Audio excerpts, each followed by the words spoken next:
Hello, everyone, and welcome to another exciting high school football game here on top of Utah Television. Along with Jared Christensen, I'm Dave Bennett. We welcome you to beautiful Cottonwood Stadium, tucked up against the East Mountains in the Salt Lake Valley, and it's a beautiful night for football.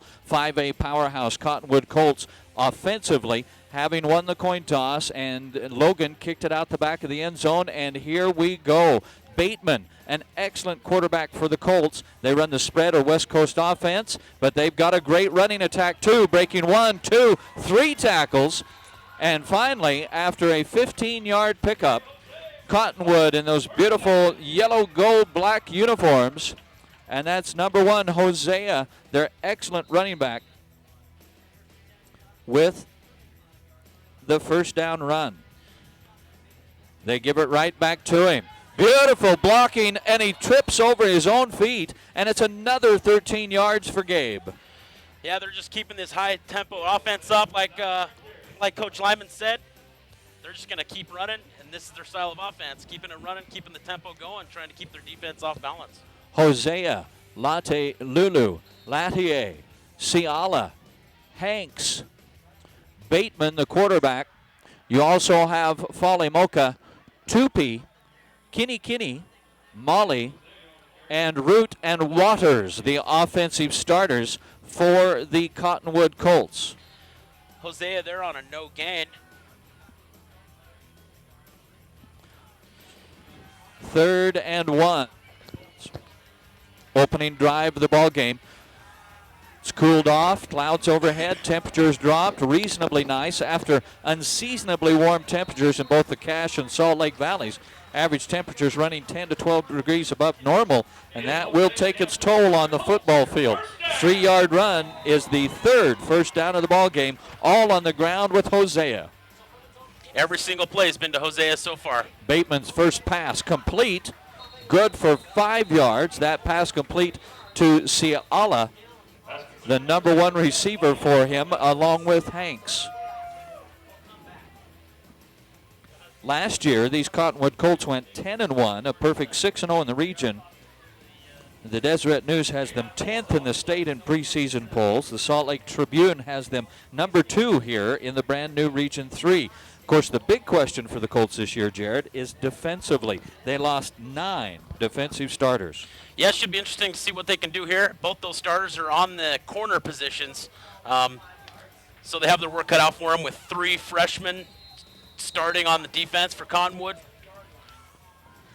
Last game, in their opening season blowout of Westlake, the Colts struggled with penalties, had nearly 200 yards of penalties. There they pick up their first of the ball game, and it's a -5. Downfield, again, throwing for Ciala. Pass is incomplete. Head coach Lyman here in his second season with the Colts. Great guy. Played 3 years of football with the Utah Utes. Had a chance to play with the San Diego Chargers.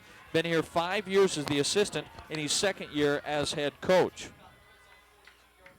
Bateman under pressure. Finds his relief receiver, complete to Hosea, but it's no gain on the play. So that will bring up 3rd and 14. They mark him for a loss on the pass completion. I thought he got back to the line of scrimmage.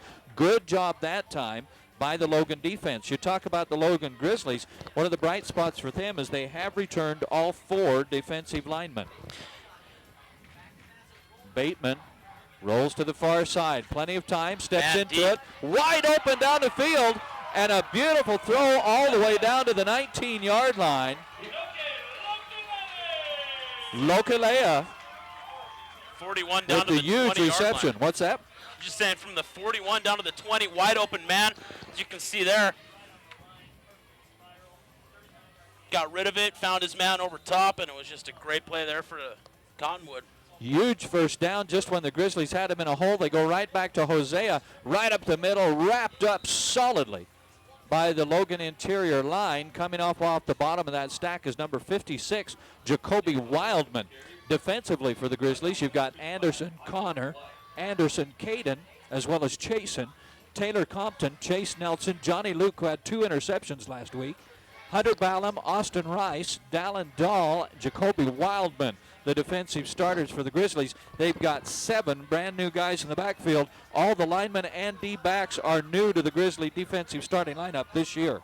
And they're looking pretty good right here against the pass, minus the over-the-top plays that they've been allowing, but Cottonwood is a great offensive team. And as we said, this is a battle of the quarterbacks this game. 2 of the top best quarterbacks. Some might say they are the best quarterbacks in the state. Dahl and company coming off the bottom of that pile on the tackle for the Grizzlies. Bateman with Hosea in the backfield. 3 wide, 1 to this side. Delayed draw. Good job. Tackled in the backfield by number 2 for the Grizzlies. That's Chasen Anderson. Hosea with little or no gain on the play. It's going to be 4th and 6. Looks like they're lining up to go for it here on about 4th and, 8.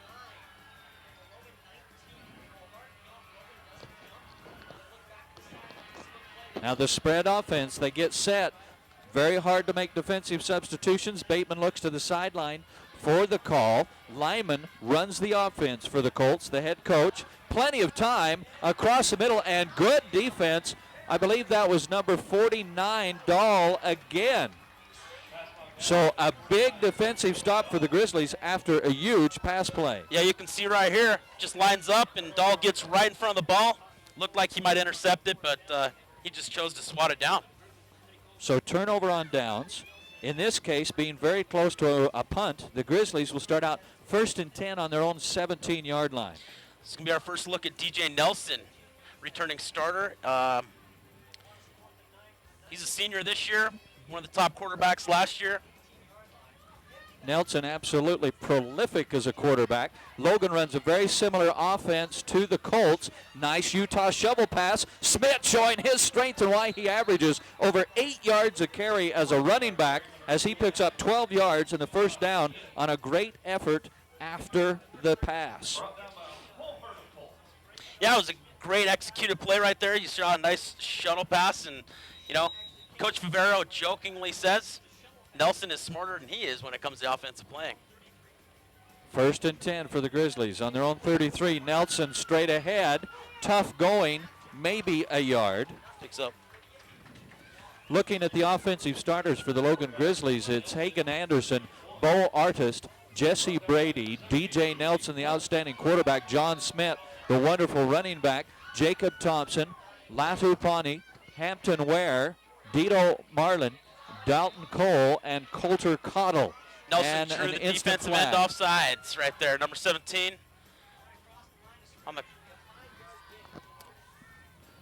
So another 5-yard penalty on the Colts, their second of the game. But instead of the Grizzlies facing a long second down, now it's 2nd and 4.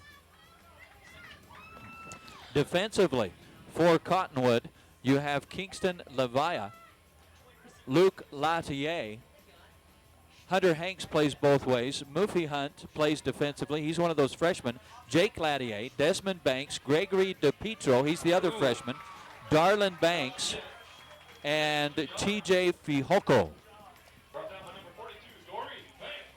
Banks on the tackle. So they lose 2. That was a great defending the option play right there. Looks like everybody stuck to their man that they're supposed to and got in the backfield and caused Logan to lose a few yards on that. 3rd and 7 for the Grizzlies. They're opening possession of the ball game as the wind starts to pick up a little bit and the clouds stack a little deeper. 30% chance of thunderstorms sometime this evening. Nelson, good protection, hit as he throws, complete, and a flag. So they've got a first down either way. Great pass to number 1, Hagan Anderson from Nelson right at midfield. That would be a 12-yard pass completion, plus there's a flag. DePietro, the freshman on the tackle for the Colts.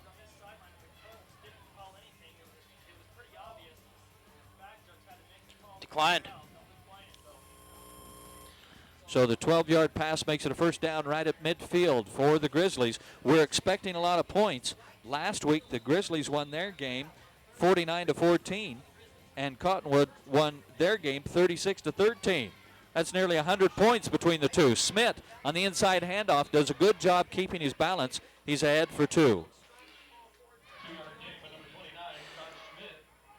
And coming off the bottom there, looks like number 83, 22. Well, they're saying Hosea Charles on the tackle. Yeah, as you saw, he's tripped up there about in the backfield, but he just does an awesome job recovering and still picking up about a 2 or 3 yard gain. 2nd and 8. Here comes the blitz, and they get him. Great job defensively for the Colts as they drop Nelson for an 8-yard loss. And even worse, one of the best quarterbacks in the state is laying there in agony with his helmet off. Looks like this might be a lineman on the field. Might not be DJ Nelson. Fahoko on the tackle for the Colts. Great job by the Cottonwood defense bringing the pressure and an obvious passing down. Yeah, it looked like that might have been accredited to some downfield, cornerbacks doing their job, and then it allowed plenty of time for the defensive line to get in there and put a stop on them. Oh, wait a minute. I thought that was Nelson that was down. It's actually the offensive lineman for the Grizzlies. Dalton Cole. Number 75. Yeah, Dalton Cole. So my apologies to DJ and Mr. Cole. And Cole gratefully off under his own power. Looks like he just got his ankle rolled. Speaking of DJ Nelson, 2,500 yards of total offense last year. 1,800 passing, 675 yards rushing, 18 TDs. Last week he passed for 181 yards, 4 passing touchdowns, rushed for 122, 1 rushing touchdown, and he only played half the game. Stretching the field and well ahead of the intended receiver. Those kind of stats are the kind that get you playing in the next level. Number 5, the intended receiver for the Grizzlies. We do not have a number 5 on our roster. So unless Zach Rich has changed numbers, Bo Artist is 4 on the roster. So the Grizzlies go for all of it after the 8-yard loss on the sack, and now they're facing 4th and forever. Back to punt is number 5. That has to be Thompson. Thompson's the kicker, at least their field goal kicker. Here they come with pressure. Oh, he does a good job getting it away. They didn't touch the ball. That should be a flag. Coach Favero is definitely giving the official a little piece of his mind. Well, if they don't get any of the ball, it's supposed to be a penalty. The punt goes out the back of the end zone. So I guess we can check this instant replay and see if they got the ball, but I think the Colts caught a bit of a break. Didn't look like he got it. With that long of a punt, you wouldn't think that he would have touched the ball. Speaking of prolific quarterbacks, Cooper Bateman, the quarterback for the Cottonwood Colts last year, threw for 1,960 yards and 22 touchdowns. That led 5A football in the state of Utah. He's averaging over 15 yards of completion this year. And against Westlake last week, he threw for 318 yards and 3 TDs. What a great defensive effort by number 49, Dallin Dahl. I'll tell you what, this backfield linebackers may be brand new to the starting lineup for the Grizzlies, but Dahl came to play. Yeah, we've already called his name a few times already this evening, so, I mean, he's picking on quickly to this defensive scheme that the Grizzlies are offering here. Thanks to Headsy play, it's a complete pass that loses him 5 yards. It'll be 2nd and 15 for the Colts. Inside draw to Hosea. Picking up a 1 yard and he only gain. gets a yard. Coming off the bottom of the stack there, Hosea, after a 1 yard carry, he's brought down by Chasen Anderson. So the Grizzlies were fooled by that draw in the opening series, not so much now. Yeah, it seemed to catch on pretty quick right now. The first, they got 3 first downs, maybe 4, and then shortly thereafter, Logan's recovered quite quickly. And 3rd and 13. Across the middle, in and out of the hands. He had his man. He was going for number 7, Ciala. Normally a sure-handed receiver. He's one of the big threats for Cottonwood.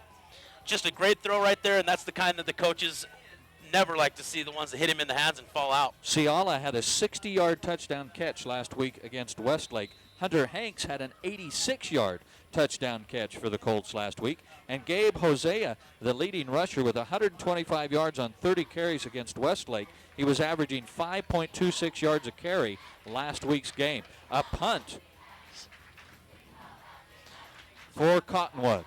The Grizzlies fall back for return, and they're going to get a chance to make one. Taken at the 49-yard line. It's a 7-yard return by number 7 for the Grizzlies, Jesse Brady.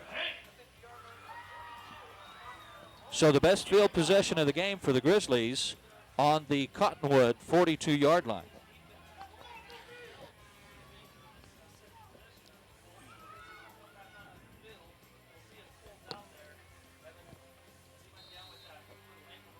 Now they lost Dalton Cole on the last possession, and they brought in number 73. No, Dito Martin, he's one of the starters. Who have they brought in? Maybe 58. We'll see who they brought in for Cole here in just a moment. We'll 58. try to catch the numbers here for you. Felipe Ruiz. Screen. Oh! That was a big hit. Monster hit by Cottonwood by number 5, Luke Latier. That was a monster hit. Great play. They ran that right to the side of number 58, the new guy out there, the guy that came in, Felipe Ruiz. Looks like he's playing left tackle now. And they ran right to his side. And well, Luke just showed you how to play defense. That was a beautiful play by Cottonwood. Monster Second hit. and 10 for the Grizzlies on the Cottonwood 42-yard line. We've got 3:38 to play in the first. We're scoreless. Imagine that, scoreless from two teams that put up 85 points last week. Nelson under pressure behind the intended receiver. Anderson. He was going for number 9, Caden Anderson. Yeah, it looked like he was open here right through the middle. You see Nelson incompletion. looking through, and just a little over his head, he was open through the middle. Kind of an uncharacteristic throw there by Nelson. So 3rd and 10 for the Grizzlies.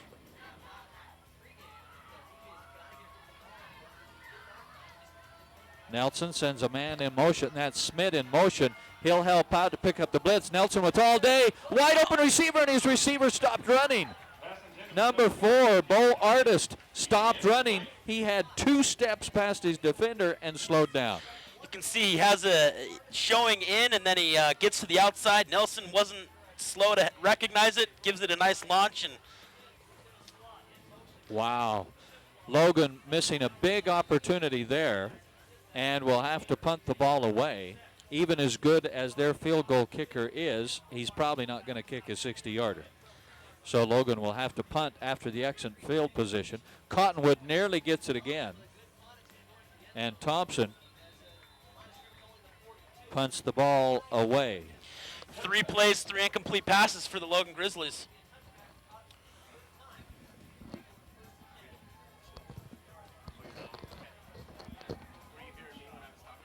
Yeah. Cottonwood will have it 1st and 10 on their own 20.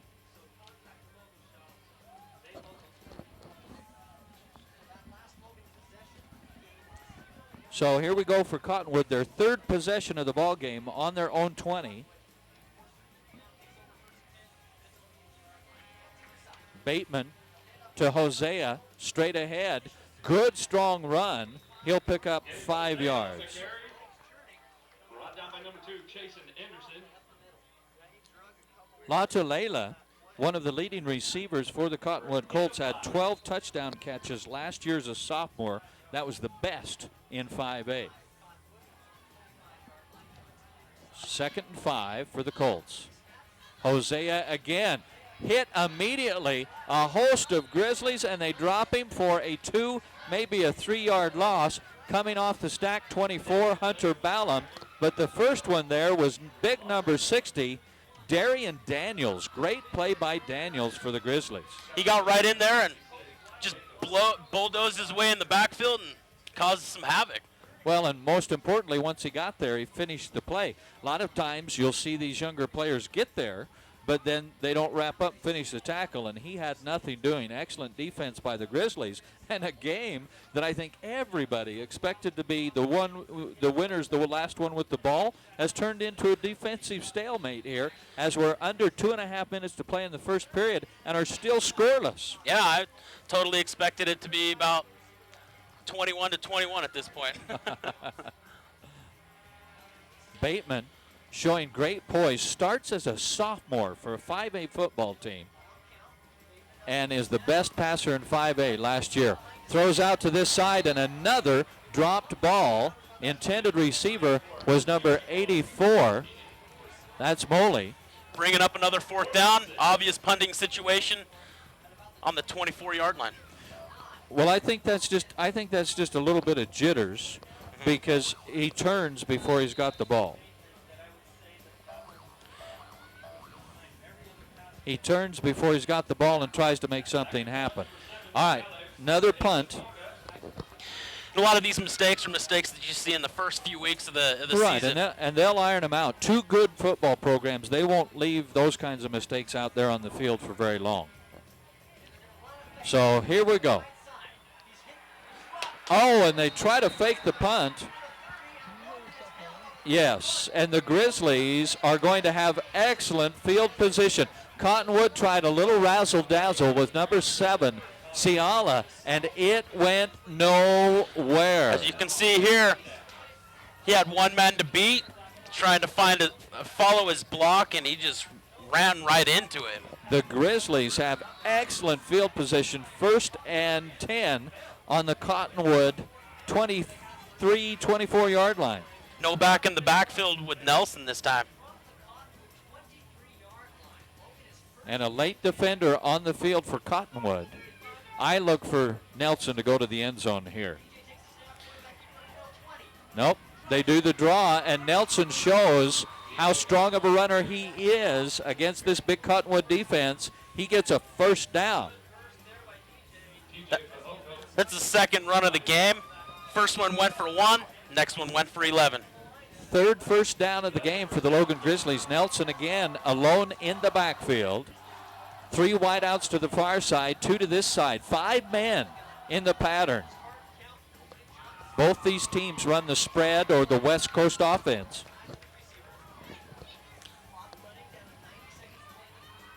Wow, what a game. Nelson, good protection across, complete down to the 4-yard line. Pass complete to number 7, Jesse Brady. 8-yard pass. The Grizzlies can get a 1st down without a touchdown. They need to get inside the 3 for a 1st down. Good catch on the off shoulder by Brady. I think he was trying to sell the route straight into the end zone, made a quick cut, got a couple steps on his defender. Nelson scrambling for his life, throws as he's absolutely leveled. Number 93 broke up the play. Great defensive effort by Fajoka. You can see here he gets a little. Oh, go ahead. I was going to say he gets a little hurried and he took a little hit right there at the end of the play, but he ended up getting it in there. Well, at that point, Nelson was just running for his life. Yeah. I mean, he had 4 Cottonwood Colts in front of him. Yeah. And it's 2nd and 2. Defensive holding. Wow, that's an automatic 1st down. So a defensive hold. Half the distance to the goal, looks like, so they're going to have 1st down and goal from the 2. 1st and goal. Even though that's only a 4.5-yard penalty, that hurts because instead of 2nd and 3, you're now facing 1st and goal from the 2. And the Grizzlies are threatening. Down to 48 seconds in the 1st quarter. The Colts have gone turnover on downs, punt and punt. The Grizzlies have gone punt, punt. But this was a great series starting from the Cottonwood 24 after the fake punt that didn't work. They brought back in number 75, Dalton Cole. I'd almost expect them to do something to his side. Blitz.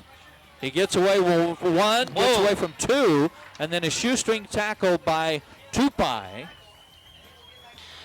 and it's a loss of 2 yards.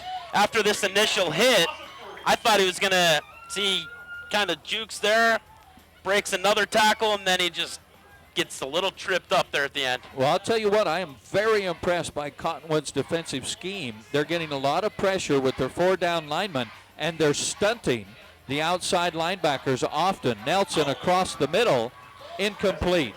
And they're going to get another first down. They're going to call him for a late hit on Nelson.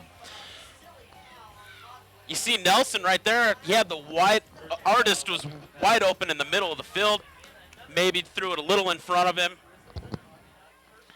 Incomplete pass, but they get a roughing the passer.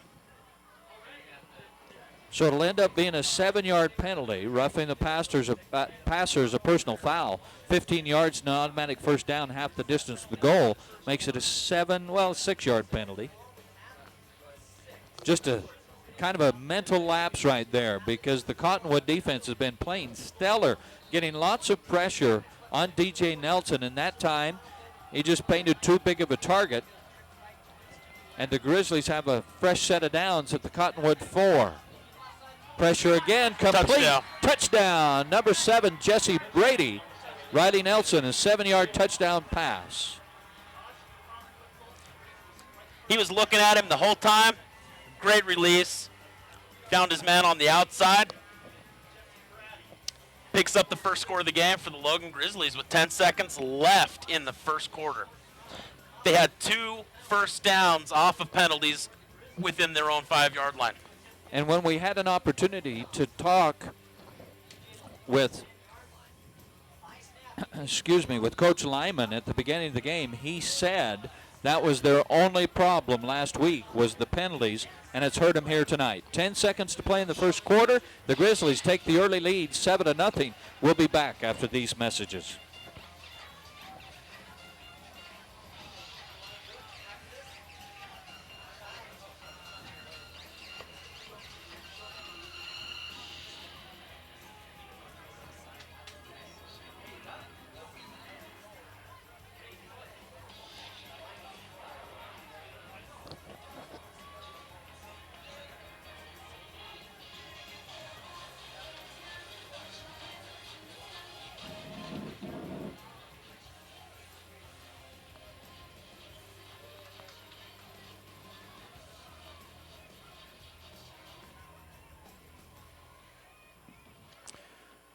Welcome back to another great high school game here on Top of Utah Television. Welcome you on behalf of all of the crew. My name is Dave Bennett. Jared Christensen here with me. And we expected a high-scoring game, and we finally saw a score. 7-yard touchdown pass by the Grizzlies. Capping off a 24-yard drive. Last week, Logan demolished Bear River 49-14. The Salt Lake Tribune picked the Grizzlies as number 1 in Region 5. The Deseret News picked them as number 2. And in the Deseret News preseason poll, they put Logan at 24th overall in the state, with Cottonwood at 10th. And probably the single biggest difference for the Grizzlies this year is their new conditioning program. It's made a huge impact for the Grizzlies. Players gaining weight, strength, speed. Some of them are playing both ways. Just a very unique program for high school football in the state of Utah. And they returned 7 offensive starters. The only sour note is that they lost Hartman, one of the senior wide receivers, to injury. Is that a broken leg? I'm not quite sure. I didn't get the update. Bateman, good protection, out into the flat. Nice move. Beautiful spin move by number 4, Lote Lelu. And he has 9 yards.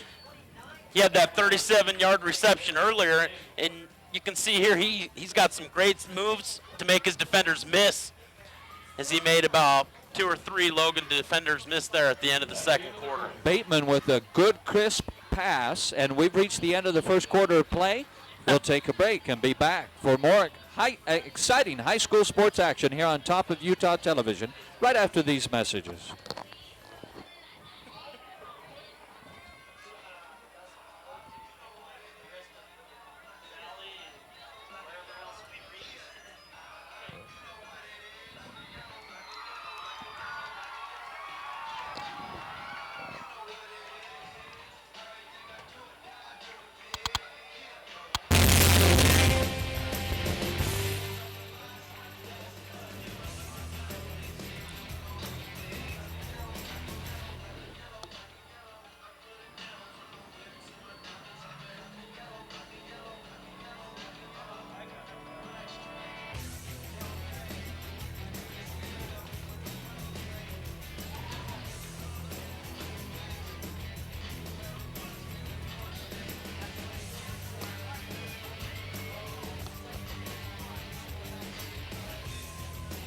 Welcome back to the high school game of the week here on Channel 39, top of Utah Television. And as we begin the second period of play, it's the Logan Grizzlies 7, the Cottonwood Colts with the goose egg on the scoreboard so far. But Mr. Bateman, who threw for nearly 2,000 yards last year, will obviously have something to say about that, as will Gabe Hosea, who runs for, 12 yards. Wow. Good, strong runner. Yeah, he's had a number of 10-plus yard runs already in the first 12 minutes and 7 seconds in the game. Well, you can see why he averages over 5 yards a carry. His average even higher than that in this game. Nice wide receiver screen. Tackle by number 2, Jason Anderson. And it's Lola Lely after a 5-yard pass completion. The Colts with 5 first downs in the ballgame so far. Gabe Hosea, 3 of them. 2nd and 5 for the Colts at midfield. Hosea, the ball carrier again. And he banks it forward for almost 3 yards. Tough running on the inside. First to the pile for the Grizzlies, number 60, Darian Daniels, as well as Jackson Berkey, number 33. 3rd and 3 for the Colts. Beautiful evening for football.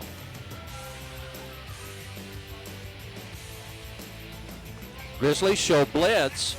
Hosea runs through it, and he gets 2 yards. Another 2-yard gain by Gabe Hosea. Gabe, a tough runner. Brought down by number 9, Caden Anderson. Looks like they're 4th going to and try 1. to, I was just going to say, it looks like they're trying to do a quick hit and play here. Oh, and he doesn't get it. At the bottom of the stack for the Logan Grizzlies, Jason Anderson. Wow. And the Logan sideline, they brought a big fan base with them, and they just erupted as soon as he got stopped in the backfield. So a turnover on downs right at midfield. Interesting to see Coach Lyman go for it 3 times already in the first part of the game. Well, He's got a lot of confidence in his offense. I like the call. You're fourth and 1 at midfield. Yeah. The punt doesn't really get you anything. I like the call. Credit the Logan defensive line, the line that won the surge, allowing their linebacker to come through and stop Hosea, a guy who normally averages 5 yards a carry, no gain. DJ Nelson at the 47-yard line. Cottonwood showing blitz. Logan changes their play. 5 wideouts. And 5 men in the box. Looks for the Colts to bring pressure. They do. And great pressure by number 42, Dorian Banks, by the Colts to make that pass fly errant. And G.J. Nelson felt that one. That he did. He had a lot of pressure, and as soon as he released that, he was feeling some chest pain. Well, they showed blitz, and they brought blitz. Banks with great pressure, good speed. DJ's going to feel that one. Nelson.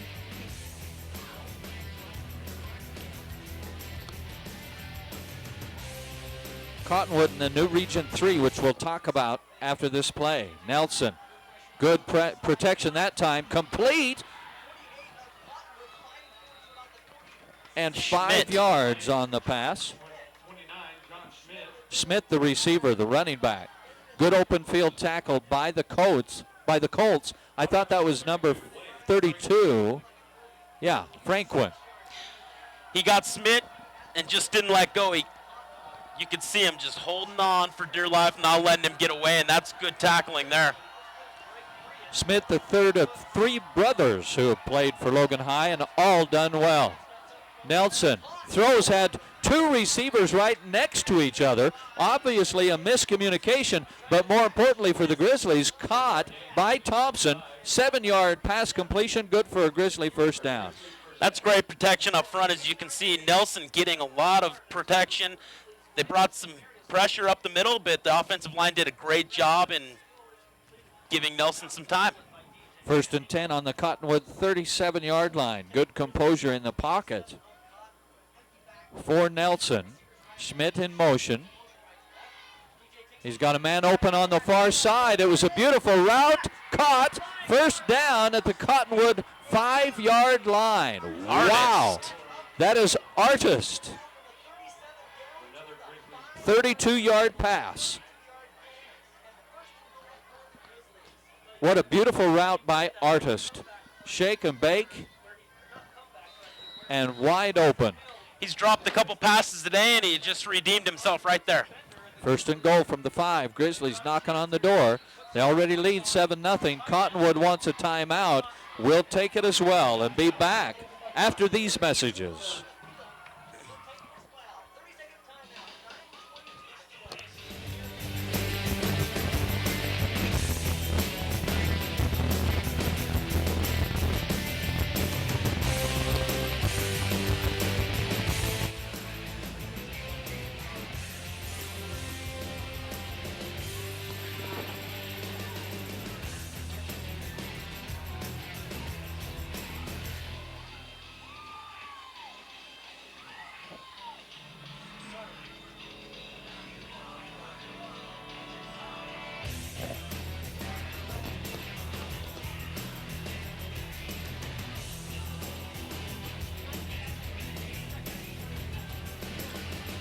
Welcome back to the high school game of the week here on Channel 39, the top of Utah Television. The Logan Grizzlies lead 7-0 after a 7-yard touchdown pass from DJ Nelson to Brady. And it is now first and goal for the Grizzlies on the Cottonwood 5-yard line. Knocking on the door again for another score. The officials, I didn't see a flag. Now checking the spot, checking something. I'm not seeing a signal from the officials.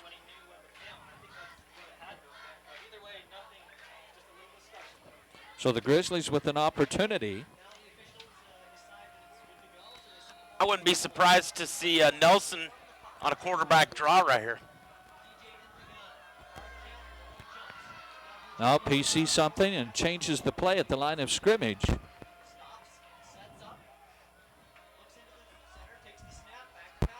Schmidt across the middle, incomplete.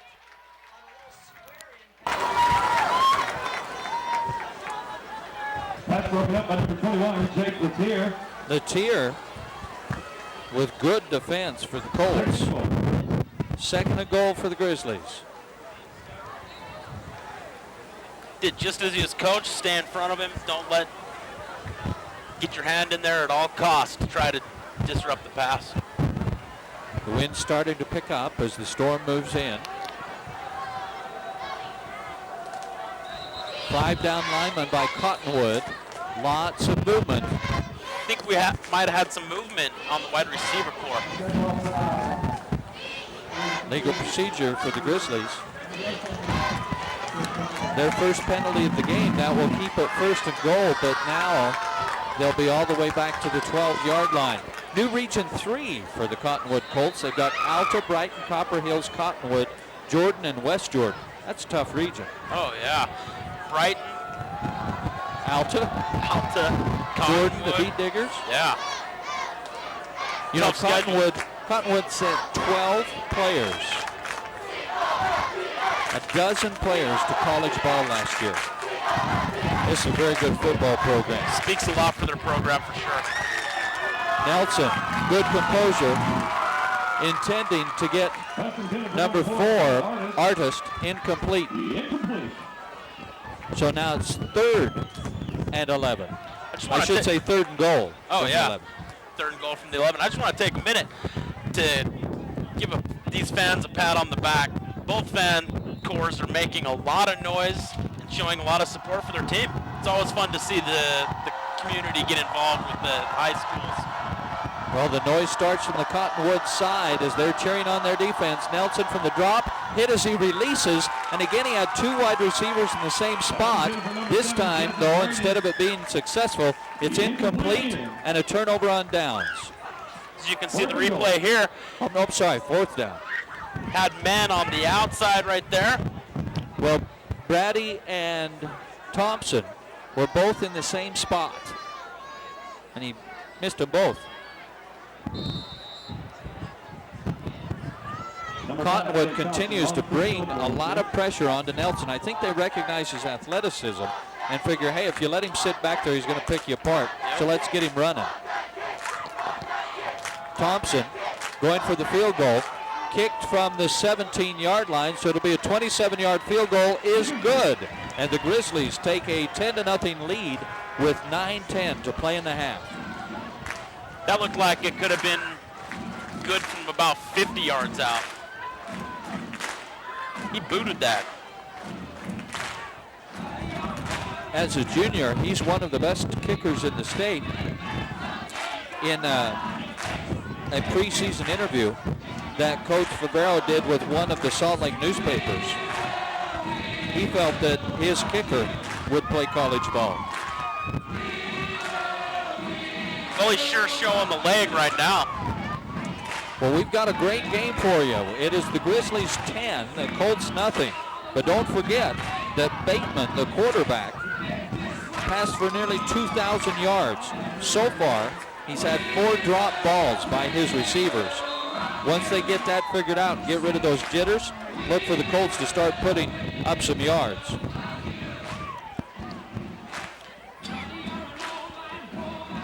Colts might be in a little bit of shock right now, but if they can just work through those kinks, I'm sure this is going to be a good game regardless. Well, and I think the other thing that Coach Lyman talked about is their penalties. They give the Grizzlies 8 chances at the end zone because of penalties.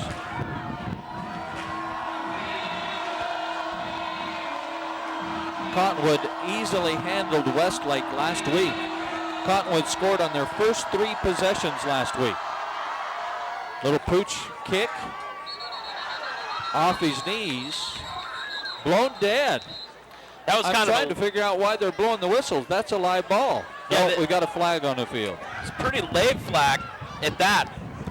Looks like we might have somebody cross line before the ball was kicked. Well, it's an offsides, so it's a 5-yard penalty, plus more importantly, they got to re-kick it. Looks like a re-kick. Yeah, if you're Cottonwood, you definitely want a different opportunity.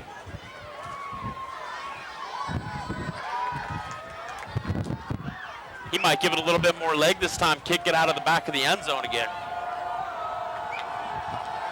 Well, he would be kicking into the wind.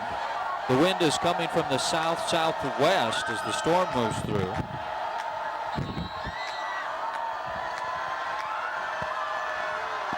This time he does kick it deep. Wind holds it up a little bit. It'll be taken at the 7.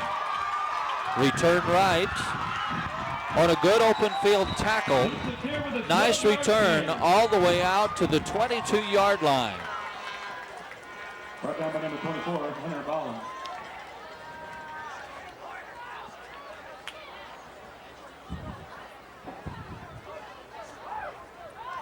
Nice return by Cottonwood.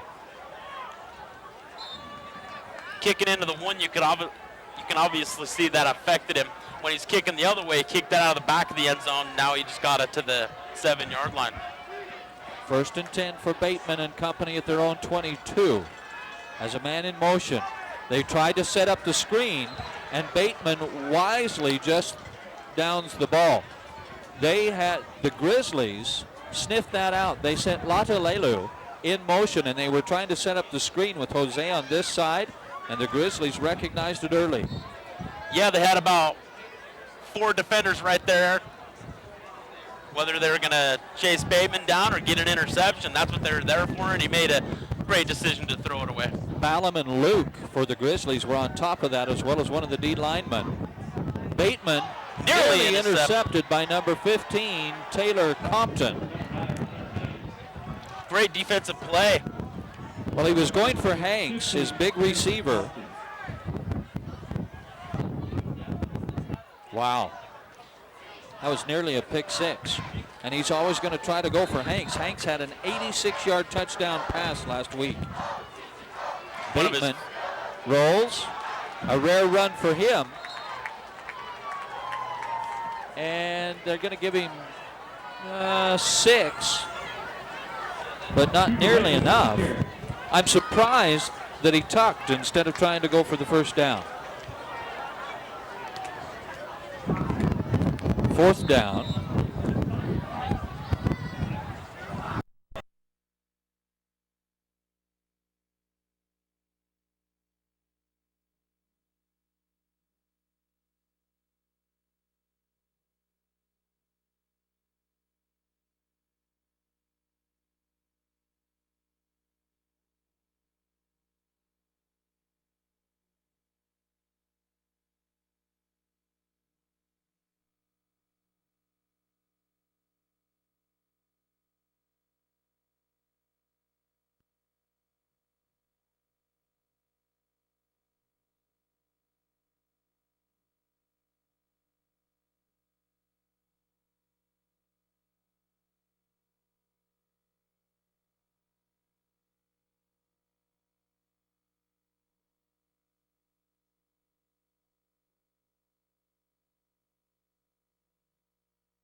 Number 5, Latier. 5-yard loss brought down by number 5, Luke Latier. And that's a 5-yard loss. Now, his coach told us that they said it Latier, but the PA announcer says Latier, which is how it's spelled. Either way, it's a great defensive job. His 3rd big defensive play of the night. The Grizzlies 2nd and 15. 7.5 minutes to play in the half. The Grizzlies with a 10-0 lead. Nelson rolls from the pressure, throws, incomplete, attempted receiver, number 4, Artist. Great defense. Pass broken up by number 26. As soon as he got up, he was looking for a flag. DePietro, on one that. of those freshmen. That was a heads-up play for a freshman. Very heads up. He was stuck on him the entire play. I was watching it develop, and I think that Artist was looking for a flag on that, but it was just great defense. No, defender had equal position, and they both have a right to the ball. That was just great defense by the freshman DePietro. Imagine being 14 out there facing this spread offense of the Logan Grizzlies. Nelson goes deep. Some more great defense by the Colts. Not letting the receivers get over top. Thompson, the intended receiver, back in defense was number 5, Yes. Latier. Great defense. The Colts with 2 big stops.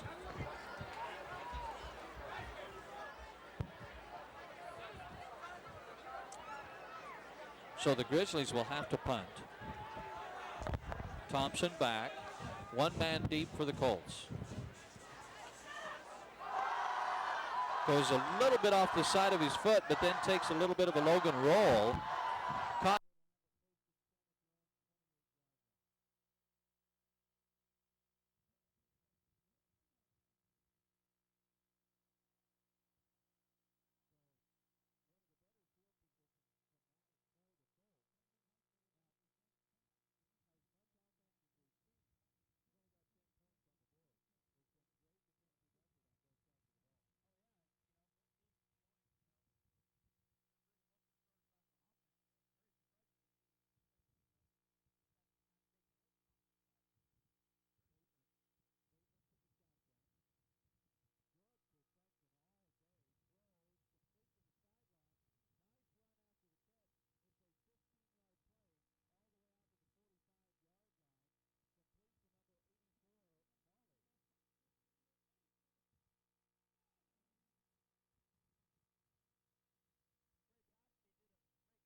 to play in the half. Wow. 3 big plays open it up for the Colts here. Keeping it 3-point game here with 6 minutes left, about 6.5. Be interesting to see if the Grizzlies can respond. Well, with everything that we had read about the Cottonwood Colts, that was the type of drive that you expected.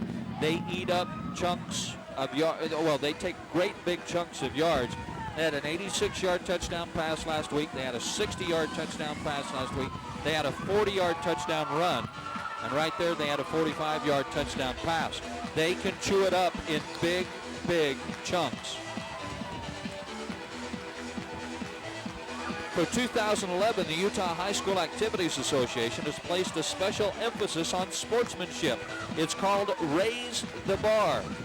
They announced the winners for 2011, and we'd like to say congratulations to Cottonwood for receiving the Raise the Bar High School Sportsmanship Award. The Raise the Bar program promotes honesty, integrity, leadership, respect, teamwork, and personal responsibility. Congratulations to the Cottonwood Colts for receiving the 2011 Raise the Bar Sportsmanship Award. Perez, the kicker for the Colts. And it's going to be taken, well, nowhere. It's a touchback. So the Grizzlies will start 1st and 10 at their own 20. The wind behind him really helped. Yeah, it did. And the Grizzlies have plenty of time to try to make it down the field and get some more points on the scoreboard before halftime. Or we could see Cottonwood's defense put down another stop. They gained a little momentum, stopping the Grizzlies in the red zone and forcing them to kick a field goal. And sometimes if your defense is struggling, that's a victory right there. Well, Cottonwood certainly played very well the last series defensively. Let's see if they can keep it up. Nelson brings Smith in motion, hands to him. He outruns one tackle, but 3 Cottonwood Colts wrap him up after a 4-yard gain. Good collapse by the Colt defense. They made him turn back up inside. That's where your help is. And you can see Logan there had about 3 or 4 offensive linemen down the field trying to push it back, but the Colts did a great job getting in there and disrupting the play. 2nd and 6 for the Grizzlies.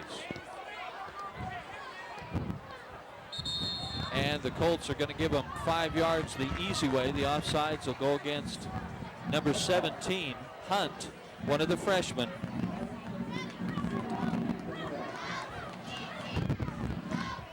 That brings up a 2nd and short. I wouldn't be surprised to see Coach Viverio call a deep ball here. Yeah, you do have a down to play with now. The Colts have been showing blitz almost the entire game, and almost the entire game they've been successful getting it there. Nelson calls his own number. He's going to have the first down and 6 more yards. It's a 7-yard run by Nelson.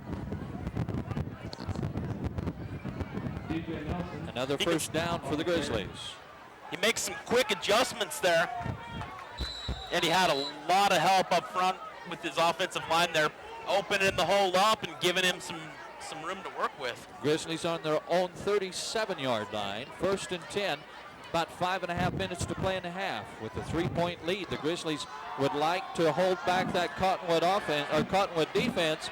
And Nelson lowers his shoulder and drives all the way from the 42-yard line to the 42-yard line. So a 20-yard run. 37-yard line actually to the 42.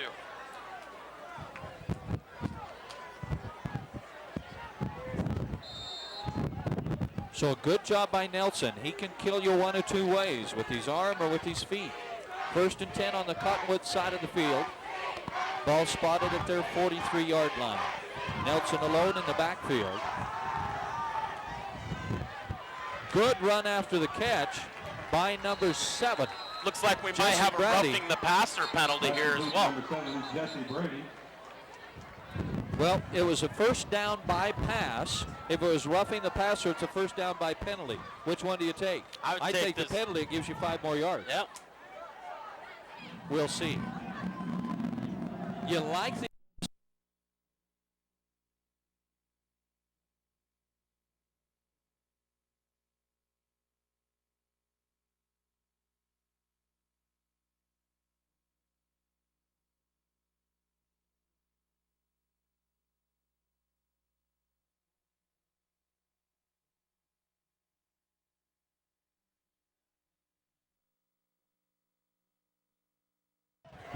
And even worse, it gives the Grizzlies the ball 1st and 10 on the Colt 19-yard line. 4:50 left in the half. Smith in the backfield this time with Nelson. The receivers in the stack formation. Blitz, throws wide open. Blown assignment for the Colts. 19-yard touchdown, number 4, Artist. 19-yard touchdown pass to number 4, Bo Artist. That's his second touchdown pass on the game, and he's just looking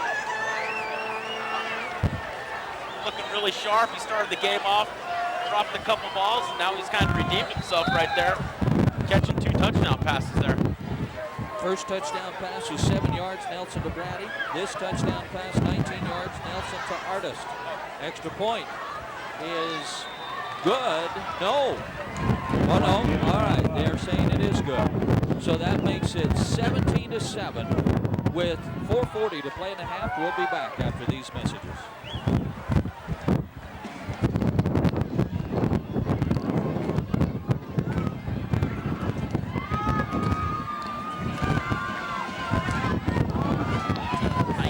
Once again, ladies and gentlemen, if you see the firefighters walking around, fill the boot up for Jerry's kids. Thanks for correcting me. Oh, you're okay.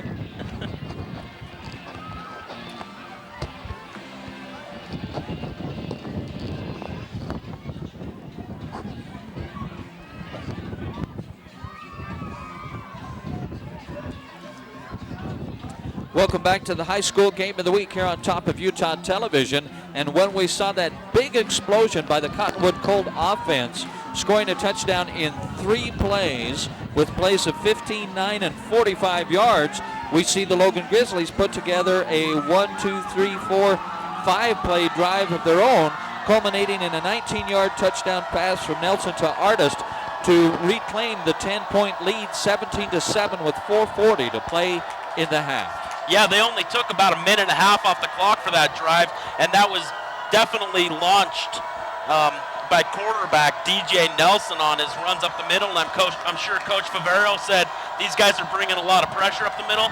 Let's just let Nelson run all over them. Thompson puts his foot into it, taken at the 1-yard line. Return to this side, gets a block, finds a seam, and he's gone. He's got only one man to beat, Thompson the kicker, and he slows him down just enough that he can be chased down from behind. But a 55-yard run. Wow. That was great blocking there. Cottonwood Colts just opened it up, and they had a great seam for Latier to run down. He took a 55 yards, and it looked like he was going to be gone. He only had 2 men to beat, as you see right here. Great blocking. You see Cottonwood Colts everywhere. He had 3 men to beat at this point, tried to make a juke, and it. Well, the kicker got in the way just enough that Clausen could chase him down from behind. 55-yard return by Latier, and he's been all over the field tonight for the Colts. But what was it that is their bane, their poison? It's the yellow hanky, and it bites them again. So instead of being 1st and 10 on the Logan 33-yard line, they're 1st and 10 on their own 27 after the block to the back.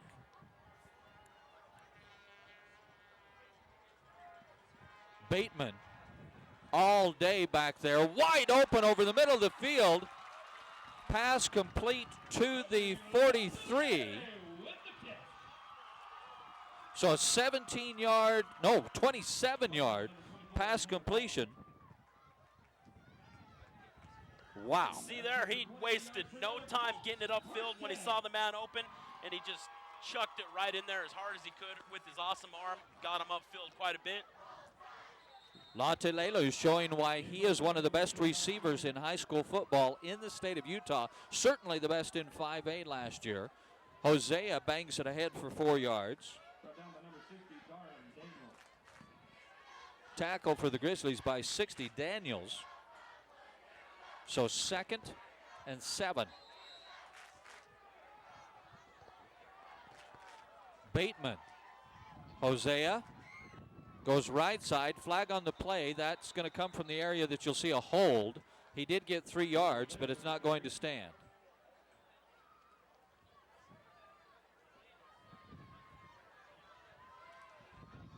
I just have to say that referee did a great job launching that hanky in there. That was probably a good 20-yard toss.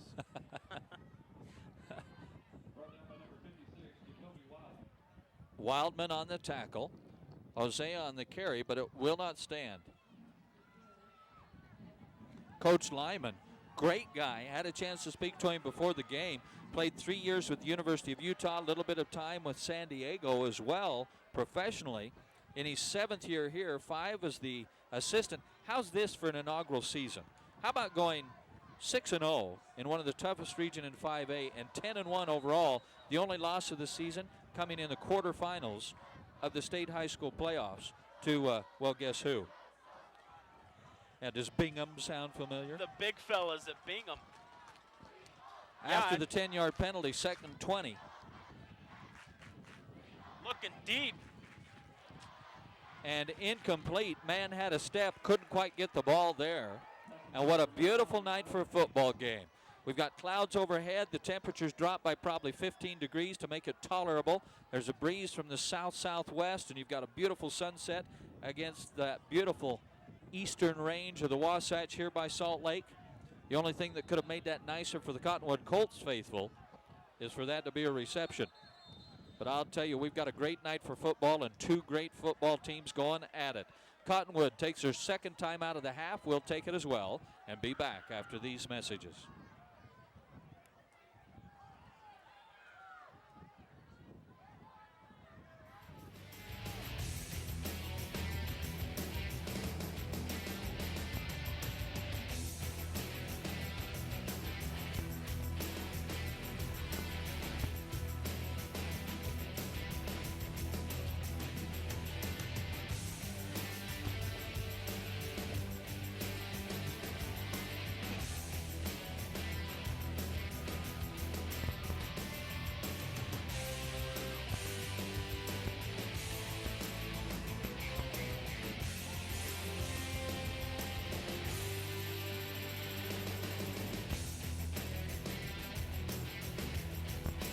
Welcome back to the high school game of the week here on top of Utah Television, Channel 39. And as the lights come on, the offenses come out. Both teams using every arrow in the quiver. Cottonwood facing a huge 3rd and 20 after the incompletion. Not quite sure why they tried to go that far down the field when they needed 20. You'd think they'd try to get half and half. Now they're going to have to go for it all. Bateman runs away from the blitz, and he's in trouble. Finds the corner, uses his legs, and knocked out of bounds at the original line of scrimmage. So he ran for 35 yards, but they'll mark his forward progress for 10. Yeah. He had to do a lot of running. Logan's front man got back there, pressured him a little bit, and he had nobody downfield to throw it to. But he did a great job escaping the Logan defense and getting upfield and getting some yards, bringing up a 4th down and 9 instead of 4th down and 20. Austin Price brought the pressure for the Grizzlies, along with number 49, Dallin Dahl. It looked like Wildman was in there as well. It is 4th and 10. Now here's an interesting situation. Ciali, your leading receiver and a great runner, is your punter. They've tried a fake punt once tonight, deep in their own territory, set up the first Grizzly score. Now with the ball 4th and 9 on the Grizzly 43-yard line, do you try another fake? I was thinking that they would. 3:12 left in the half. You might want to just try to pin Logan deep and not allow them to have short field to put some more points on the board before halftime. Logan takes a timeout. We'll keep it here to talk about this a little bit, Jared. So you're thinking kick it and pin them deep, try to get into the half at a 10-point game. You know, if I was a coach, I would. Obviously, Coach Lyman's the one getting paid the big bucks. I'm not. But he did take a timeout to think about it. Obviously, he wasn't content with whatever decision he had made before. Now, did Cottonwood take the timeout or the Grizzlies? I thought the Grizzlies took it, but you could be right. Well, here's what I'm thinking. You got 3.5 minutes roughly, 3:12 to play in the half. You're down by 10. Your defense has been playing pretty good. I think you short snap it and you snap it to number 5. Laddie Ayers had a great night. He had a 52-yard kickoff return. He's played wonderfully defensively. He's had 2 big catches. I think you short snap it to him and see if you can't open up a seam. Logan's thinking they might try a little something because while they've got 2 men back deep, everybody else is in the box. And they're not up on the line pressuring anybody either. They got people in linebacker position where you can see, because Yep. it's not 1 or 2 yards, it's 9, so you know he's going to have to go somewhere. So both a little bit of gamemanship here by both coaches. They do punt it nice and high. Nope, into the back of the end zone. So after starting on their own 27-yard line, sadly, a penalty took away a huge kickoff return, and Cottonwood Colts forced to punt it away. The Grizzlies will be 1st and 10 at their own 20. And they do have another 3 minutes to try to get down the field and put some more points on the board before halftime. Last time it only took them a minute and a half off the clock to get it down there. They still have 2 timeouts remaining, so you might see Logan threatening again. In reach.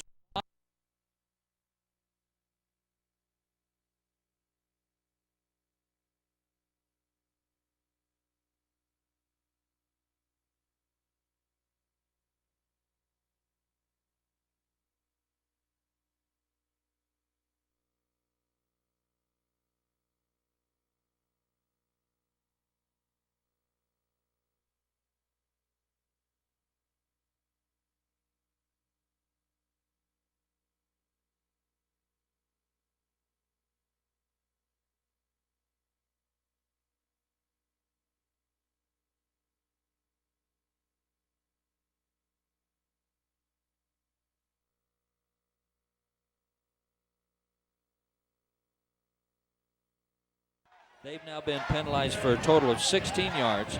Nelson alone in the backfield. Quick pass, beautiful defense, and a loose ball. Cottonwood picks it up and returns it to the end zone. I would have never thought that was going to happen when I saw that play developing. Let's watch this replay No, they're and see saying what the happens. Grizzlies fell on it, and it's a safety. I'd like to know who the Colt was that busted that loose, but the Colts pick up 2. And now the Colts do have an opportunity to tie this game up before halftime because Logan is going to have to kick off to them from their own 20, giving the Colts great field position and 2 minutes and 56 seconds left and 1 timeout to maybe put some more points on the board and go for 2-point conversion and get this game tied up at halftime. Well, everybody focuses on the Cottonwood offense, but the story of the game so far in this first half to me is while the offense has shown their potential, the Cottonwood defense has been what's delivered. They've held Logan very well. There they caused the loose ball and nearly a recovery for a touchdown. At the very least, they got the safety. I think the Cottonwood defense is showing just how good they are. And don't forget, they're starting 3 freshmen. Yeah, they are. It's surprising they're bringing 2 returning starters back in the corner position. Everybody else is brand new to the defense. And they're running a 3-5. 3 down linemen, 5 linebackers, but I think they're bringing at least 2 linebackers every single play to put a little pressure on DJ Nelson.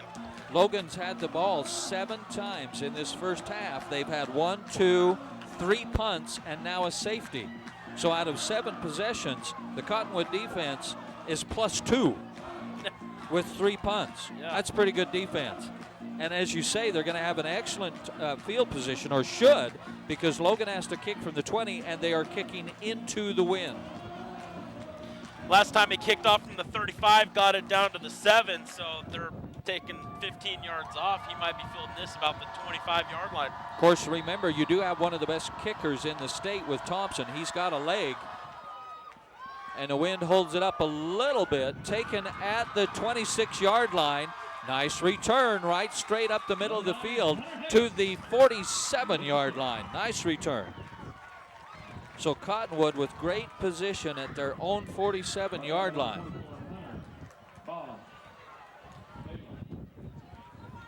You can see it got a lot of hang time in the air. Great kick. Laddier gets upfield, though. He's a strong player, defensively and offensively. Just runs First, right. Go ahead. I was just going to say, just ran right through the seam and tried to create something, got a big return on there. Low snap taken by Bateman. Nearly Picked off. 2 Grizzlies had a chance at it. And Johnny Luke had 2 interceptions last week against Bear River, nearly had number 3 there. Right there. Also with an opportunity at it was number 19, Chase Nelson. Guess whose little brother he is?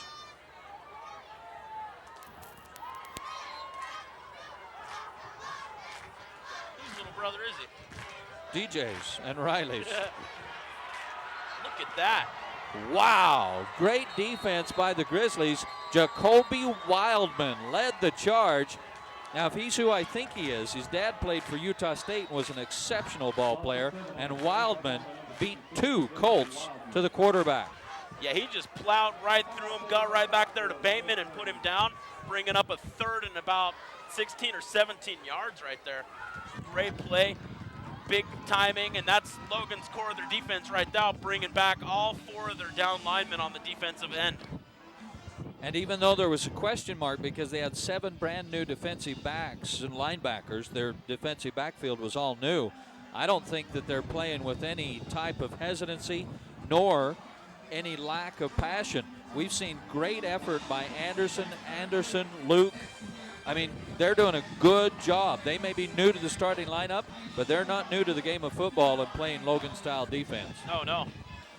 Definitely not, and that's showing right here as well as they've held this offensive, the high-powered offense of the Cottonwood Colts to 7 points on the offensive end, and that just speaks highly of the Logan's defense so far in this game. 3rd and 17 for this high-powered Colt offense. 2:38 left in the half. 3rd and about, 17? Coach Lyman exhorting his offense, particularly his offensive linemen.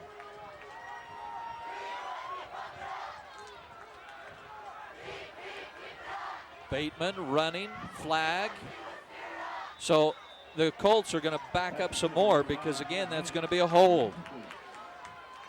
Yeah, if you're the Colts right now, you don't want to give the Grizzlies any more field possession.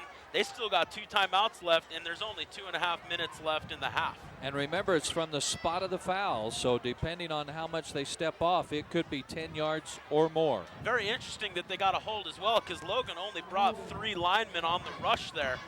The rest were back guarding the receivers. Well, and Logan declines the penalty to force the 4th down, and so Cottonwood will be forced to punt.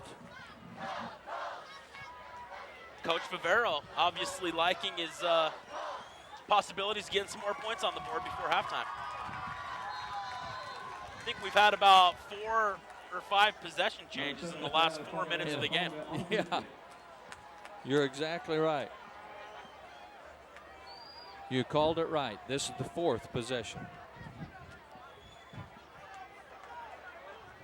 Short punt, taken, and returned to about the 25-yard line.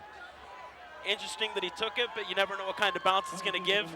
Could have went out of bounds, could have rolled another 10 yards down the field, so I think it was a very wise decision for him to grab it and get three more yards and go out of bounds. Cottonwood has struggled offensively tonight. Their first possession of the ball game, they turned it over on downs, then they punted, then they punted, then they turned it over on downs, then they punted again. They've only scored once, and that was on the great drive, beautiful drive of 3 plays, and punted. So 1, 2, 3, 4, 5 punts and 2 turnovers on downs. So the Colts have struggled offensively. Nobody would have thought this was going to happen. And is that going to be a delay of game?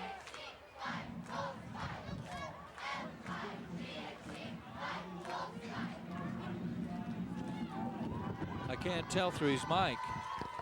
Illegal substitution? I think it might have been. Illegal substitution. So 5-yard penalty.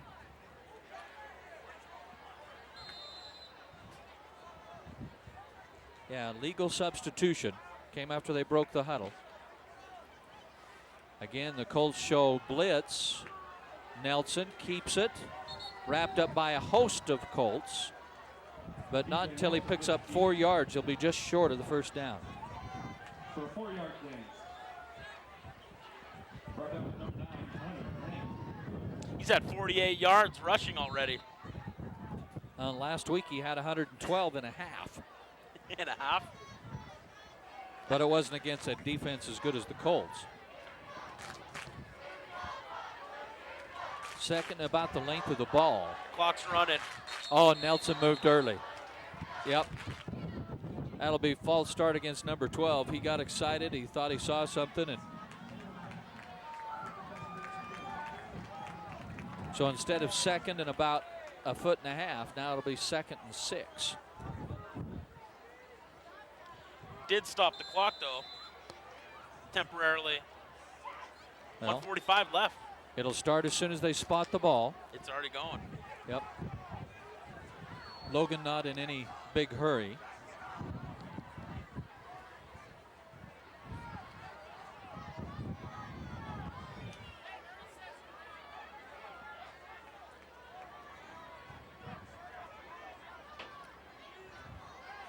The Colts spy Nelson in the backfield.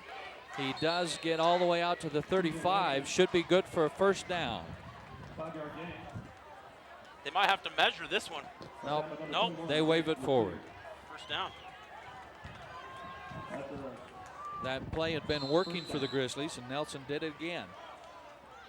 So 1st and 10 for the Grizzlies at their own 35 as we go to a minute to play in the half.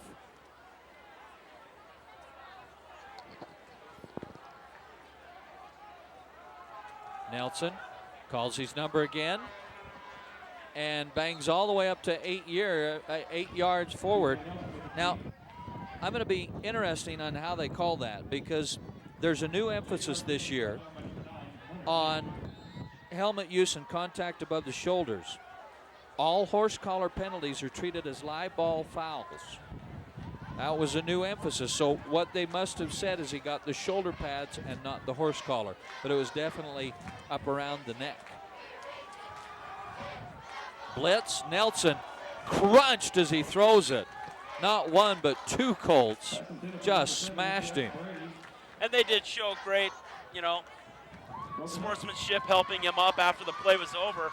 But they did get in there and put a nice hit on him. Fojoko and Tupai were right there. And you mentioned the horse collar or bringing somebody down. These officials, they might be a little more lenient in the early part of the season, letting the teams get used to the new rules. Yeah, well, I actually think, even though it looked a little bit like a horse collar, I think what made the difference is the hand started in the front and slipped to the side of the shoulder pad. Horse collars, typically they grab them from behind. Nelson has to scramble for his life, and he's lucky to get back to the line of scrimmage. And it's 10 seconds left. The clock is ticking, so they might just call a timeout. They were generous spotting him for a yard.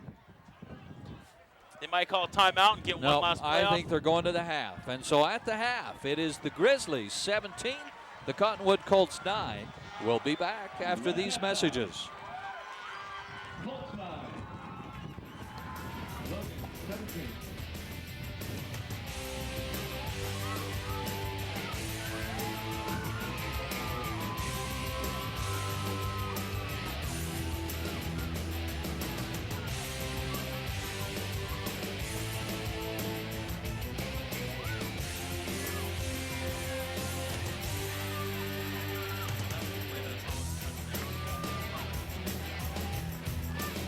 The other touchdown. That was pretty.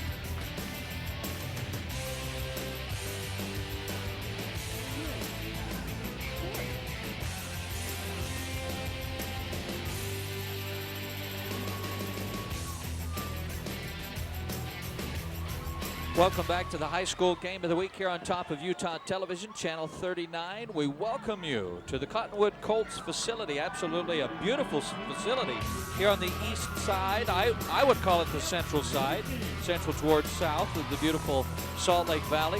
Beautiful facility, wonderful press booth, a very generous welcome from Cottonwood, which we greatly appreciate. And we had an excellent game. Not quite what we thought we would see. Again, our thanks to Matt Bauman, the athletic director here at Cottonwood. We appreciate him and his generosity. Jared, at times, this has been the game I thought I would see. Yeah, you know, every 4 or 5 minutes we get an opportunity to see what the game that we thought it was going to be, but then it kind of changed into a defensive game. We totally thought it was going to be offensive, and it's not that. It's an 8-point game, and it's 17-9 at halftime. Well, I think everyone expected a shootout. I mean, if you look at it, both teams won rather convincingly last week with 85 points scored between them. And I think that's kind of what we all thought we were going to see. Now, we've seen flashes of that. You saw Cottonwood score in 3 plays, including a 45-yard touchdown pass, Bateman showing his skills. You've also seen some great offense by the Logan Grizzlies. They answering with a 5-play drive. So both of these offenses are very good. I didn't expect the defenses to be this good. Oh, yeah. These defenses have stepped up. You know, I can't say one team in particular has done a better job than the other team, but I think I'm a little bit more impressed with Cottonwood's defense right now at this point, just because they only have the 2 returning starters, and they've forced Logan into a lot of awkward situations, including that safety we just saw moments ago late in the second quarter. Well, both defenses have been very, very good, but as yeah. you say, Cottonwood has really brought great pressure on DJ Nelson all night. They forced the safety, and they're doing it with 3 freshmen. You know, when Coach Lyman told us before the game started, when he told us they were starting 3 freshmen, and he said that they were really good, you know, coaches tend to be a little generous, but these guys are proven to be a great defensive core. They're really good. They deserve to be starting as freshmen. So, all right, let's pretend you're the head coach, and you're talking to your team at halftime. If you're Coach Lyman, what are you telling to the home Colts? I tell them no more penalties, and I'm sure he's been preaching that all week, but that has been their Achilles heel this evening, allowing Logan to go up and down the field. That first drive that Logan got down the field basically is credited to Cottonwood, allowing them 8 to 10 tries within the red zone. Thanks to penalties inside the 11-yard line, they did give the Grizzlies 8 opportunities to score. I mean, that's really, I think, what made the difference, because you take away that touchdown by the Grizzlies, this is a 9-7 ball game, or a 9-10 ball game. The scoring in the second half, Cottonwood Colts 9, the Grizzlies 10. That touchdown that you're talking about from the penalties. Really quickly before we take a break, if you're in the Logan locker room, what do you think you say to the Grizzlies? I would discuss their blitzing scheme that we've been seeing. You know, they've been putting a lot of pressure on Nelson, and I'm sure he's making a counter attack for all the blitzing that they've been doing. We've already seen him allude to what he might be doing, running Nelson a lot more than throwing. So we might see more, you know, of a halfback or a fullback in the backfield there with Nelson to kind of help give him a little bit more time to throw the ball. Well, we'll see how good your prognostication is, Jared. We're going to take a break and be back after these messages.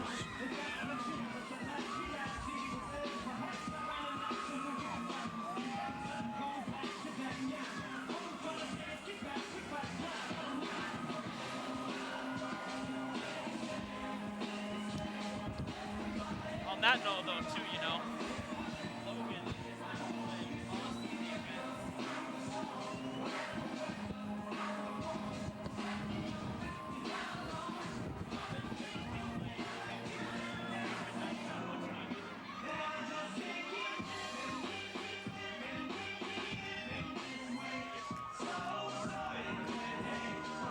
The difference to me is that I don't think Logan has been as consistent with their pressure against Bateman. Cottonwood's been in Nelson's hip pocket all night long. But I think the difference is when they've had to get pressure on Bateman, they've done it. Yeah.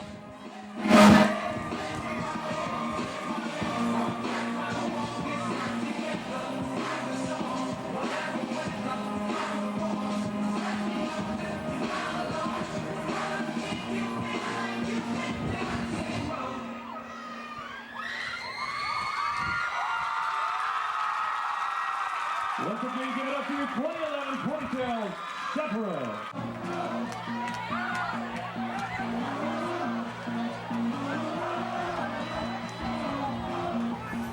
Welcome to this exciting high school sports action. High school football at its best. The Logan High Grizzlies here in Salt Lake taking on the 5A Cottonwood Colts in an exciting high school game.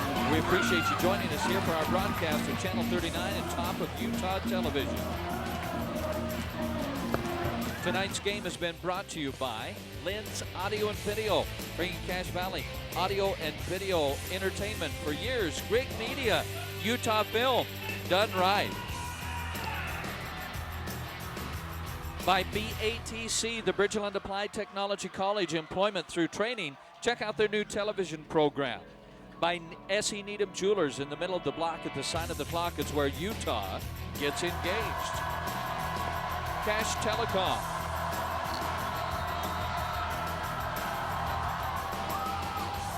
Ally Media Group.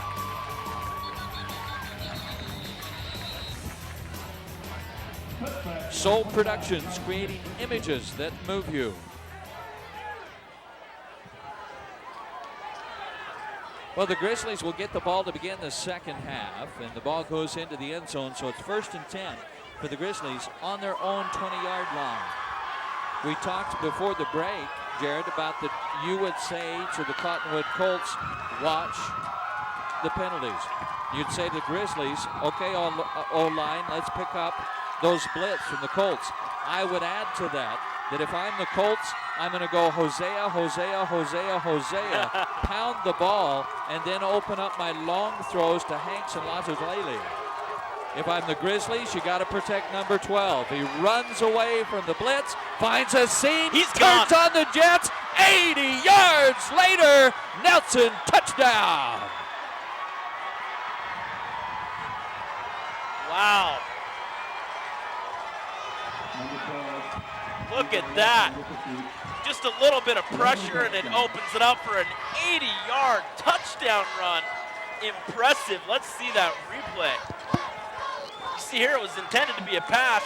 Gets a little bit of pressure and he just says whatever. Makes one man miss and he went untouched 80 yards.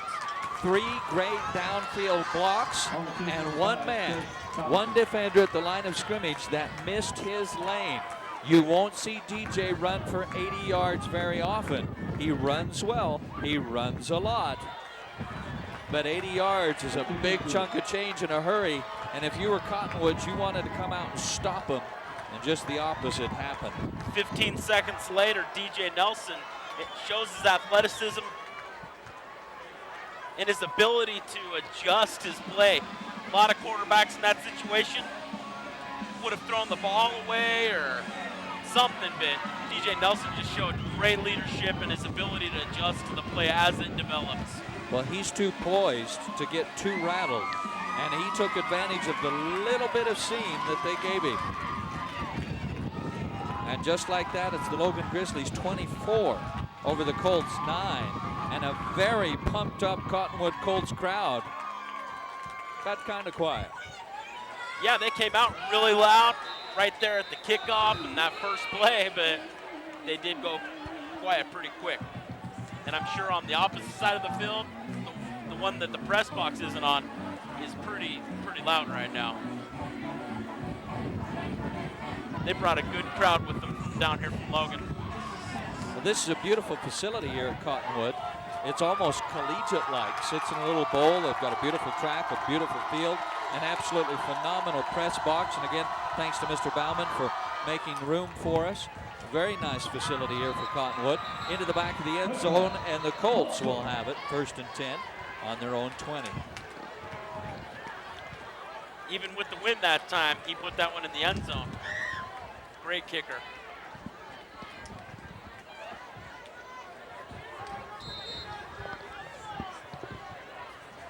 Well, the Colts have got, well, they need to do something offensively.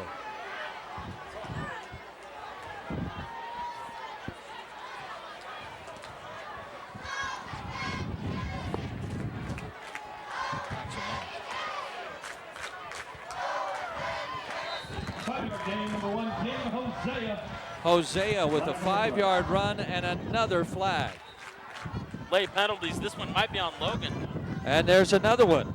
We've got 3 hankies on the field now. Let's see if we can tell what happened. Hosea, the ball carrier.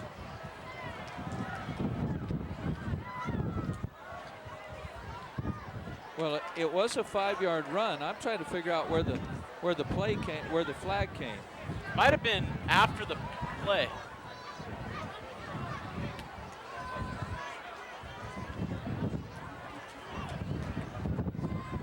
I'm looking for a signal. Well, they're stepping it off against Cottonwood. A 10-yard penalty.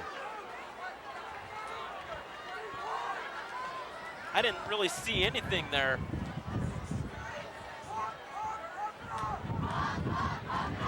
Wow.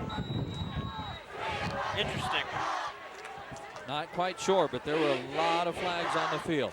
So, after the penalty, it is 2nd and 17 for the Cottonwood Colts, deep in their own territory, just outside the 10-yard line. Bateman under center.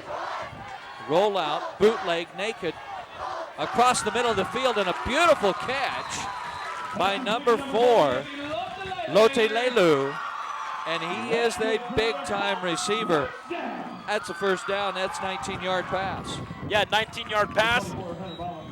Great way to start out, this drive after the penalty, getting it downfield on the naked bootleg, and Logan sure made him pay for catching the ball, though. Hunter Ballum made a nice tackle, hit him hard. Lote Lelu hung onto it. Here's Hosea, breaks the tackle, finds the outside, and 14-yard first down run. 14 yards for another Colts first down. Now, I think if Cottonwood's going to get into this game, I think they're going to have to do it on the ground. They've got to make the Logan defense honest. We talked during the break about the difference, and that's that Cottonwood has had constant pressure on Nelson. Logan's been able to get pressure on Bateman when they needed to. Well, if you keep feeding them a heavy dose of Hosea, they're going to have to stack the box. Then you're going to have a chance. Hanks, who had an 86-yard touchdown pass last week, hasn't caught a ball tonight. Yeah, that's definitely the key to getting that high-powered passing game that the Colts have. Definitely a key to keep the Logan defense honest. Bateman showing experience there with the hard count. Got a 5-yard penalty, pitch behind. And I'll tell you what, that was just a great job by number 1, Gabe Hosea, just even keeping that ball because the ball was pitched about a yard behind it. Yeah, you can see here on the replay, Bateman does a good job with the read, but with that pitch behind him, it kind of allowed Logan to get in there and get a 1-yard loss. Loses a yard. 2nd and 6. Bateman, well protected, gets happy feet, tries to go for it, just gets back to the line of scrimmage. This is a great young man as a quarterback, but I think right there you saw him get just a little bit too nervous. He had great protection. His pocket was just fine. I think he needed to stay with his play for just a bit, yeah, just a little bit. He definitely had great. And the pocket was fine. Yeah, he was in the middle of the pocket.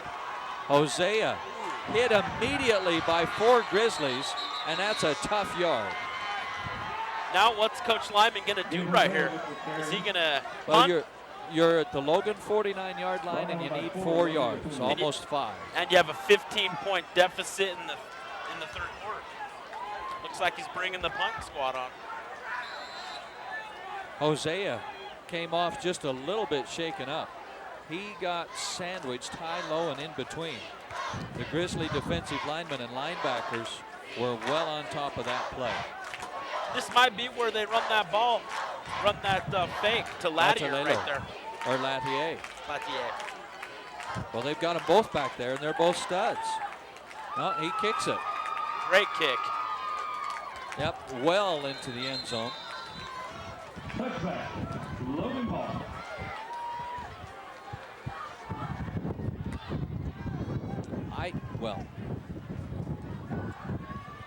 Cottonwood defense needs a big stop here. You're 15 points down, 2 touchdowns. It's still a manageable game. This was Logan's only play of the half right there. 15-second run, Nelson untouched, 80 yards. So Logan with 5 wideouts, 3 to this close side, 2 to the far side. Smith is in the slot on the far side. Nelson well protected, goes to that side, incomplete pass, just a little low, intended Incomplete pass. for Thompson. Number 5, Jake Thompson. Now you see everyone checking their armbands. You'll notice that a lot of these teams that run the spread, that run the West Coast, everybody has armbands, and they call in a play, and many of them, everybody does a little bit different. Many of them will do it numerically, and the one number's the blocking scheme, the other number's the hot read. I mean, there's several different ways to do it. Nelson, good protection. Now he tucks it and runs. And a great scramble. He's going to get 6 yards. Number 12, DJ Nelson. Did a great job making a couple defenders miss there, but that Colts defense sure closed in on him, as you can see here on the replay. Looks like his reads weren't there, started feeling a little pressure. Does just a great job cutting around upfield. And Latier and company there. There were actually 2 Colts. Latier was the low man there. 3rd and almost 5. Here comes the blitz by the Colts, right in Nelson's face. oh, In and out of the hands of the intended receiver, Bo Artist. great defensive play there by Hunter Hanks, number 9 on the Cottonwood Colts defense. You can see here, he reads it, gets right up there and gets his hand in there to try to block that ball away, and comes out and forces the Grizzlies to punt. Hunter Hanks has had a great night defensively. He's one of the players for Cottonwood that goes both ways, offensively and defensively. Perfect play by Hanks on that one. He's had a couple of great defensive plays. They just haven't been able to get him in the game offensively. But that great defensive stand by the Colts means the Grizzlies are facing 4th and 5, and they have to punt. 1 man back deep. The high snap. And a big Logan bounce as it will dribble all the way down to the 32-yard line. So that's a nice punt. 31-yard line. That ball rolled about 14 yards after it hit the ground. It hit the ground right near midfield. High snap there, as you see. He recovers well, gets a great kick in, and then it gets an awesome Logan bounce as it hits right there about the 49-yard line. Rolls about 14, 15 yards up the field. There's all sorts of reasons why you want to kick it end over end. It's harder to catch. It travels further. The spiral stabilizes it in the wind better. There's reason number 4. If you can catch it on the right end as it hits, you're going to get a good roll, especially on this sports turf. Great 1st and 10 for Bateman. 4 wideouts. Jose in the backfield. He gets it on the draw. Breaks 3 tackles. And he gets 2 yards. He just kept moving his feet right there. He's refusing to go down, even though Logan's stacking the box. You know, and he's not that big. He's listed on the roster as 5'8" and 170 pounds. I'll give you the 5'8". I don't even know if I'd do that either. I'll give him the 5'7" or the 5'8", but 175. No. But he runs really well. Yeah, he does. Oh, Gabe. Oh! Hit in the hands. Number 7, Ciala, one of their leading receivers. And he had the step, and the ball was there. Great throw by Bateman. Great protection right there. Logan even brought a couple extra people there. He got it downfield, and yeah, he had his man beat, but hit him in the hands and fell down. He's probably Yeah. expecting a hand to get in there. Ciala needs to make that catch. That Bateman delivered it perfectly. Yeah, he did. Throws another strike, goes right back to him. That's what you want to do. Young man, you keep his confidence up high, you throw him a 13-yard first down catch. That was a great play there, and that's his second reception of the game now. He's got 2 receptions for 14 yards now, that being 13 of the 14. And the Colts get their first down of the half. Hosea, oh, nice fake. Bateman decides to run it to that side. The Grizzlies are not fooled at all. Great job by number 15, Taylor Compton. He didn't bite on the fake to this side. Looks like they're running a naked Oh no, move. that's number 3. Jaden Connor Jaden Connor, beautiful job staying home. wasn't fooled at all. Went straight after Bateman and got him for a 5-yard loss. A long second down for Bateman. Good protection in the pocket. Nearly intercepted. Wow. That's number 15, Taylor Compton. He was seeing end zone. Yeah, you predicted that last play. You knew that he was going to eventually be involved. Bringing up 3rd and long. Well, we don't want to take anything away from Jaden Connor on the play before. It was a beautiful job. 3rd and 15 now for the Colts. I think you're in 4-down territory if you're the Colts. 3 down. Oh, he's got him deep. Wide open and overthrows him. Oh, dear. I was watching his receiver run the route the entire time, intended for number 6. Now that's Taylor Hanks, number 9. Oh, excuse me, number 9. I mean, can this is see. perfect. Steps into his throw. He even did a ball fake, too. Wide open. Oh, that's one of those throws that you'd say, I'd give you the keys to my dad's car if you'd let me throw that one more time. Yeah. Because 9 times out of 10, that's going to be a completion. There is a flag on the play. Maybe a little adrenaline run through his body when he saw him wide open down the field. Oh, because he was wide open. Hanks had 2 steps, and it's a penalty against the Grizzlies. Defensive holding. Is that And an automatic 10 yards. first? Nope, it's 10 yards. So repeat 3rd down brings up 3rd and 4.5 or so. So it isn't an automatic first down, but it does give them 3rd and 5, and now you've got a whole lot more possibilities in the playbook. Now you can give it to Hosea. Now you can go for a wide receiver screen, none of which will give you 17 yards, but they will give you 5. Oh, and another one that almost went the other way, number 49, Dallin Dahl. Yeah. And Bateman, if he hadn't thrown that as hard as he had, Dahl would have had that back for a touchdown. Yeah, you called the wide receiver screen, and I think he might have just waited a little bit too long. And he might have been waiting on his receiver to turn around, look at him, make sure that he was throwing to somebody. Yeah, but the thing is about when you're doing that wide receiver screen, or you're just doing that hesitation route, that stop, catch, run, it's timing. You can't wait for him. You just got to let her go. Yeah. Because the defender's going to see it as fast as you did, and Dahl did, and that's what broke it up. They have to punt it away. And again, into the back of the end zone. Touchback, Logan High. Cottonwood High School. We've So been the talking a lot about Thompson Thompson punting and kicking. This guy can punt the ball too. He can. So what could have been a very costly penalty for Logan, Cottonwood unable to capitalize. Both teams already with 2 possessions in a half. We've only played 6 minutes. Yeah. Minus that 180-yard touchdown play. It's been punt, punt, and punt. Yep. Almost no offense minus that. Great defensive football game. Yeah, Cottonwood and Logan, and we're talking about the defense. Great defensive football game. Nelson going deep. Schmidt, and we just talked about how Bateman would like to have one back. DJ Nelson would like to have that one back. Oh, yeah. Incomplete. You can see here, Second down. looks like that might have been Nelson's second read. Saw that he had his man beat and just overthrew him a tiny bit. Well, or either he overthrew him or he thought Smith was running more of a flag and he was running a post, to use old school terminology. Yeah, and Smith might have got a little caught up looking up in the air as he was trying to readjust to the ball. Nelson under pressure, throws, tipped.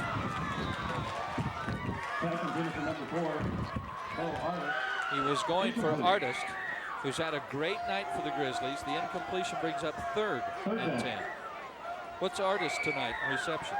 Artist is looking at about 58 yards in 2 receptions, one of those being a touchdown, 17-yard touchdown pass. I think that being the most recent touchdown.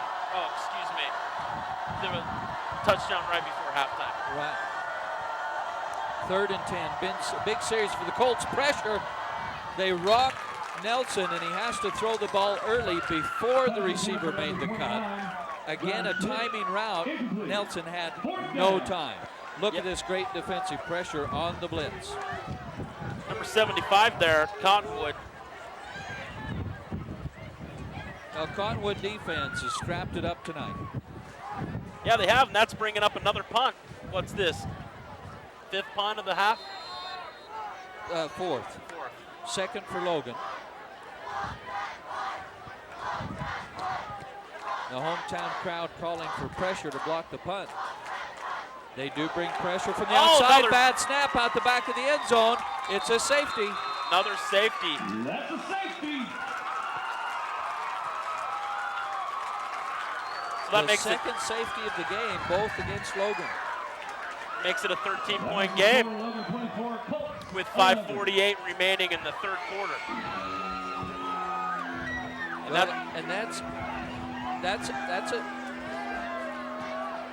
That's an important. Well, here's what I'm wanting to say. Cottonwood at best is hoping to get a block punt. At worst, they're going to get excellent field position. What really helps them is the safety, because now you're 24-11. 2 touchdowns wins the game. Yeah, Whereas before 2 touchdowns, you still lose. Yeah, unless you get a 2-point conversion. Correct. So that does change the schematic or the possible outcomes of the game quite a bit. Yeah, last time Logan punted, I mentioned a little high snap, but he recovered well. This time, no opportunity to recover, and that ball just went right out of the back of the end zone.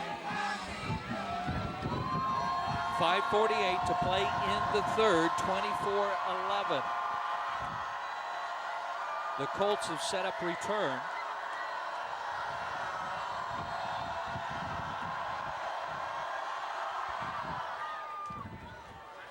Oh, nice job by Thompson.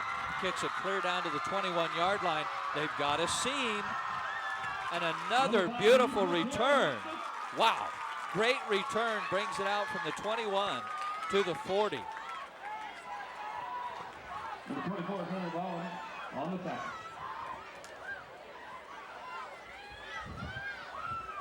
Thompson just booms it. Went from the 20 to the 20.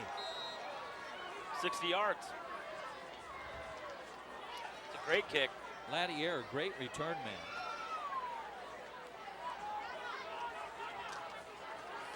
He's 1 tackle away from breaking it. Cottonwood, excellent field position. 1st and 10 at their own 39 is where they spot it.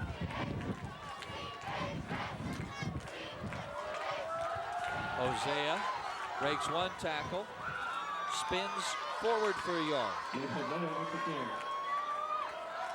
So while they're doing a little bit of what I talked about, Hosea, to try to open up the passing game, the Logan defense is doing a great job, the down linemen and the linebackers, of containing game. Oh, yeah. I mean, you're seeing a lot of Bateman under center now. First half, you didn't see any of that. 2nd and 9. He faked it. Bateman keeps it. He'll pick up 2, close to 3. It's going to be about a 3rd and 7 now. So now, well, they were using Hosea as bait, just not for the run, but for the bootleg. Number 49, Dylan Dahl. Good pursuit on the backside for the Logan Grizzlies by number 9, Caden Anderson. You've got both Chasen Anderson and Caden Anderson on the field for the Grizzlies.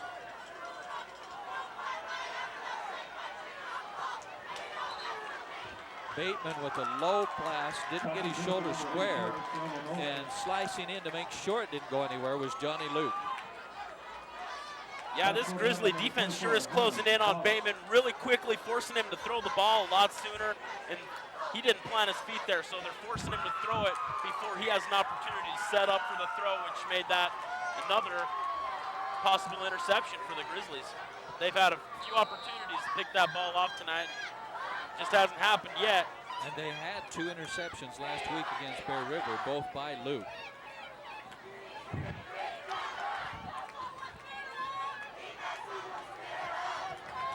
Ciala with a beautiful kick. Taken at the 15. Returned to the 20. So here's the second half. 80-yard touchdown run. Punt, punt, punt, punt, safety. And then a punt. Well, I got out of chronology a little bit. 80-yard touchdown run, punt, punt, punt, safety, punt. Definitely not what we expected coming down here this evening. Not in any way, shape, or form. But we are still having a great game, which we expected. Absolutely. Absolutely. Beautiful game.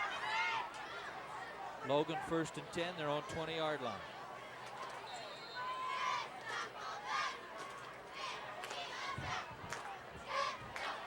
.4:27 to play in the third. Nelson all alone in the backfield. Throws to the slot receiver, well behind him, intended for Brady. Brady's also had about 2 yards. Yeah, Brady's also had a great game. He's had 1 touchdown, probably about, let's see, 22 yards receiving on 3 different receptions, and one of those being a touchdown. And he's 7-yard touchdown pass for the first score of the game with 10 seconds left to play in the first quarter. Yeah. Nelson showing run all the way, kind of gave it away with his lean. And the Cottonwood Colts linebackers did a great job reacting to it to hold him for no gain. Yeah, they met him right there in the middle and possibly made him regret going right up there. You see this hit. That was a big hit on him. That was a run the whole way. A host of Colts in there, 57. Miles Beverly.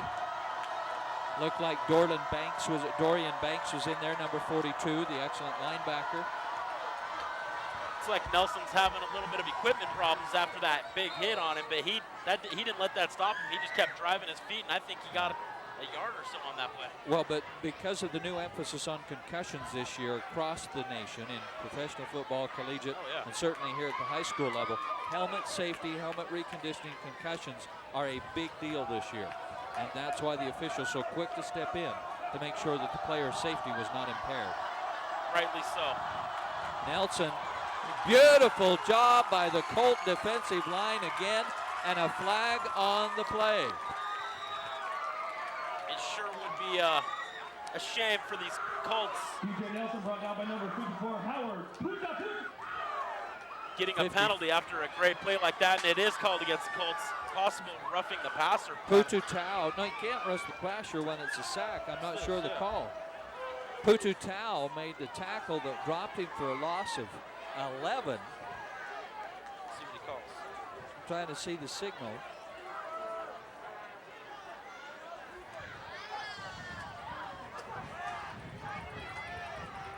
Personal foul against Cottonwood. I'm not sure, unless we couldn't see it at the end of the play, unless there was like a push or he slammed him against the ground or, you know, something like that. But it was an excellent defensive play by Putu Tau.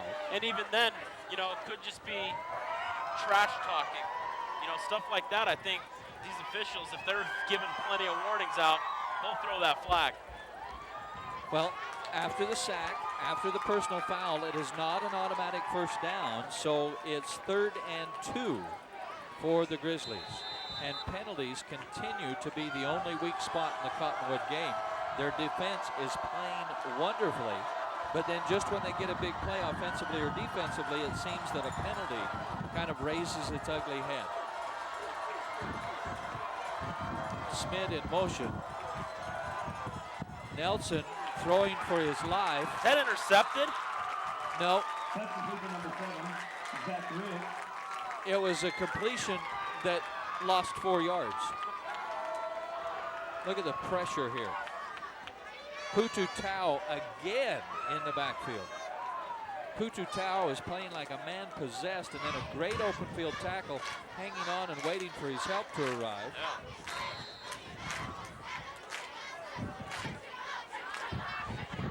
Bringing out another punt. They lose 4 on the pass, and they have to punt 4th and 5. This time no safety. That's the good news.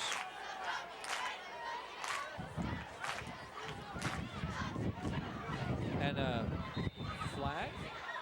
No, that was the beanbag. Or just a marker. Beanbag, okay. Colts with great field position, 1st and 10 at their own 43. So the Colt defense does their part. Can the Colt offense now play as good as their defense? They're going to have to if they want to have any opportunity to win this game. You know, they can't keep getting safeties. That's going to be an awful lot of safeties to win the game. Got 13 more points to go, and we know this offense has a lot of power. Bateman's got an awesome arm, so be interesting to see if they can get down the field and score this time. The highlight tonight for the Cottonwood Colts has been the 3-play scoring drive. Bateman throws, and another dropped ball. Ciala really struggling to catch this evening. Play action pass, they're definitely feeding on those, all these runs that they've been doing, and another drop ball. As he, you know, you can see his disappointment in himself as he dropped his head right there at the end of the play. 2nd and 10.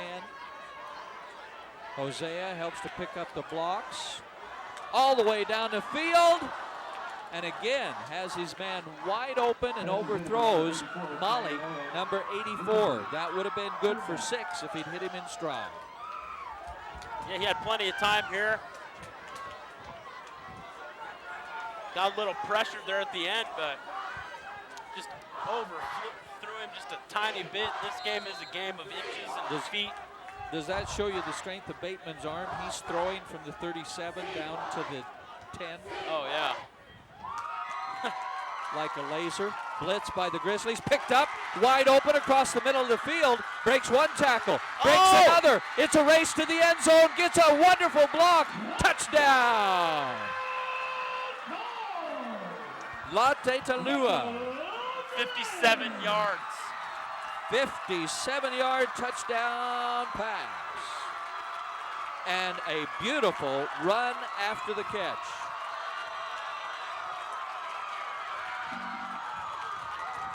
When they do it right, they do it well. Yeah. And a beautiful run after the catch.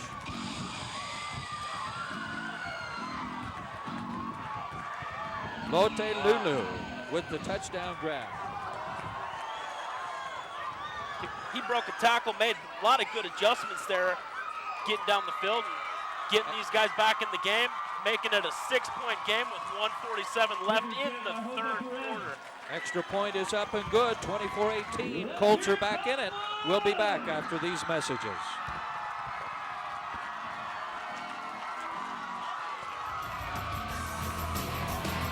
Antwerp, Belgium, the diamond capital of the world. As a master IJO jeweler, S.E. Needham Jewelers has a rare opportunity to buy directly from the Antwerp diamond cutter. S.E. Needham Jewelers will be leaving for Antwerp shortly to hand-pick diamonds at substantial savings. So stop in now to have S.E. Needham Jewelers choose the perfect diamond for you directly from Antwerp, Belgium. Only at S.E. Needham Jewelers, middle of the block at the sign of the clock.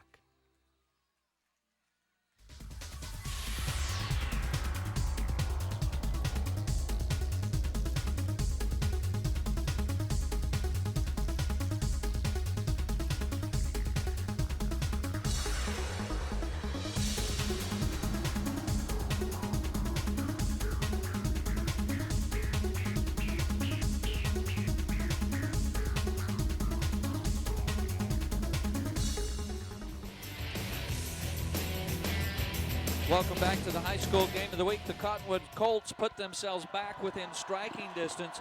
Everybody expected Hanks to be the big receiver for the Cottonwood Colts tonight. Who has it been that stepped up? Latte Lulu, touchdown passes from Bateman of 45 and 57 yards. The two of them combined to keep the Colts Holtz alive. And the kick goes out the back of the end zone. During the break, you were looking at a few of the stats. Oh, yeah. Latulele has 199 yards receiving and 2 touchdowns.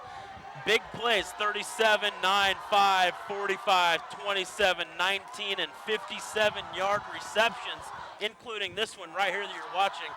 He did a great job adjusting after the reception, and that's what makes a good receiver go to an excellent receiver, is his ability to adjust and get down the field and put that ball in the paint.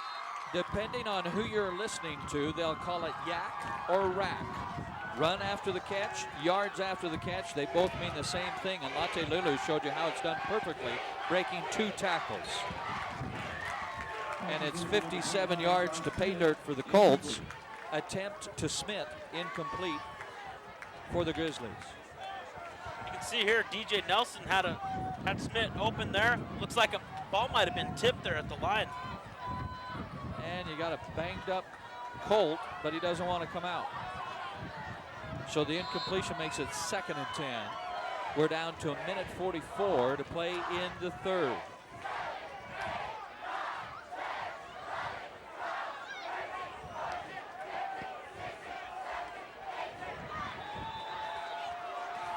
And a beautiful catch by Thompson, good for 8 yards. A magical catch.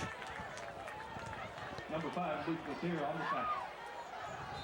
Great laser beam throw and hits him a little bit low, but got it. Nelson runs for 3, gets the first down. Number 12, DJ Nelson on the feet for gain of 2. Now, surprisingly for the Grizzlies, that's their first down of the half. They scored, Yeah. but they didn't get a first down. It was an 80-yard touchdown run by Nelson. That's their first down of this second half. 1st and 10 on their own 35-yard line, 36-yard line. Grizzlies, I'm sure, hoping to be able to respond to that touchdown, as they've been struggling here in the second half after that 80-yard touchdown run. Cottonwood shows blitz. They bring it. Nelson runs right through it, and he's going to get another first down after an 11-yard scamper. 11-yard gain. Number 12, DJ Nelson on the feet. So we talked about how does Cottonwood handle the defensive pressure of the Grizzlies? Well, they go run with Hosea. How do the Grizzlies handle the defensive pressure of the Colts? They let Nelson scramble. Yeah, he's doing a great job too. I mean, Coach Favero has been talking him up a lot, saying that he's very smart. He's definitely proved how smart he is by being able to read this defense and know if he can run it or not. Here comes another blitz. Throws to Smith. Smith breaks not quite a tackle, but he lunges forward. It's a pass completion of 9 yards. Number 21, Luke Lathir on the tackle. So Great Nelson pass. hangs tough in the pocket. That was a great pass, great route. You see Smith saw a little gap there in their zone, and he hung out there, and they were on the same page right there, picking up 8 yards. And what makes that gap is when you blitz the inside linebacker. Oh, yeah. That will take us to the 4th quarter. At the great end job of on- the 3rd period of play, it's the Grizzlies 24, the Colts 18. We're back for the 4th and final period of regulation after these messages. The Acceleration Program at Jordan Valley Medical Center will optimize your sports performance using cutting-edge technology, training, and equipment. You get a customized training program based on your individual test performance. Visit our website at jordanvalleymc.com or reach us at 801-601-2309.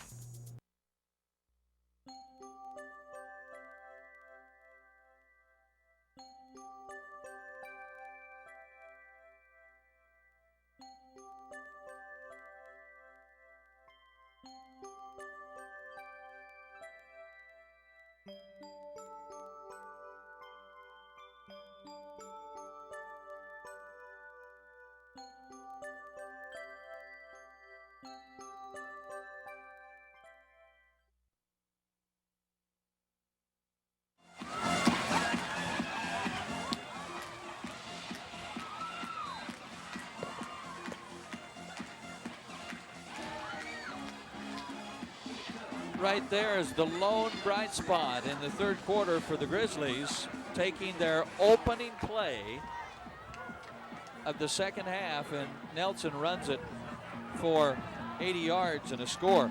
The tail of the third quarter for Cottonwood, punt, and then a 57-yard touchdown pass for a TD, which you see right there. The Grizzlies, not so much. The 80-yard touchdown run by Nelson, then they gave up a safety and 2 punts. But they got 2nd and 1. Nelson won't get it. Good job for Cottonwood. Number 3 comes slicing in, and we don't have a 3 on the roster. We'd like to credit him because that was a very good tackle. Oh, he got in there and stuck to him. I think he kind of saw Nelson leaning forward, and he knew that he was going to be running on that one and got right in there. Nelson has telegraphed that a little bit tonight. He kind of leans forward. 3rd and 2. Big defensive play here for Cottonwood. Equally important for the Grizzlies. They need a couple of first downs. And he got it the easy way, got him to jump. Well, he saw that they were bringing about 8 people, so why not go with the hard count? Getting one of them off sides and picking up that free first down.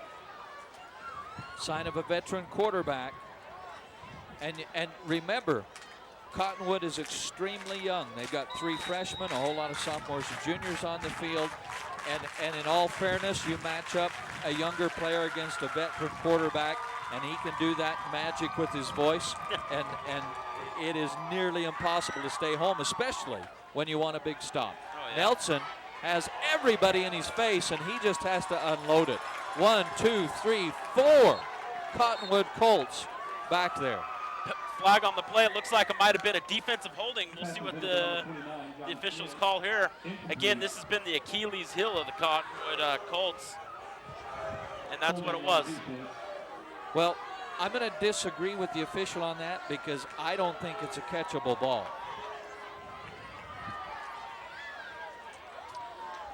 Yeah, he might have. He did have a hold of him.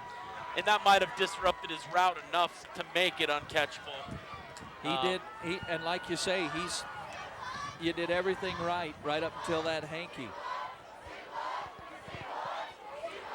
Again, Cottonwood allowing Logan to get free yards. 1st and 10 now on the Cottonwood 35. Nelson rocked again. Oh, what a catch! Holy cow!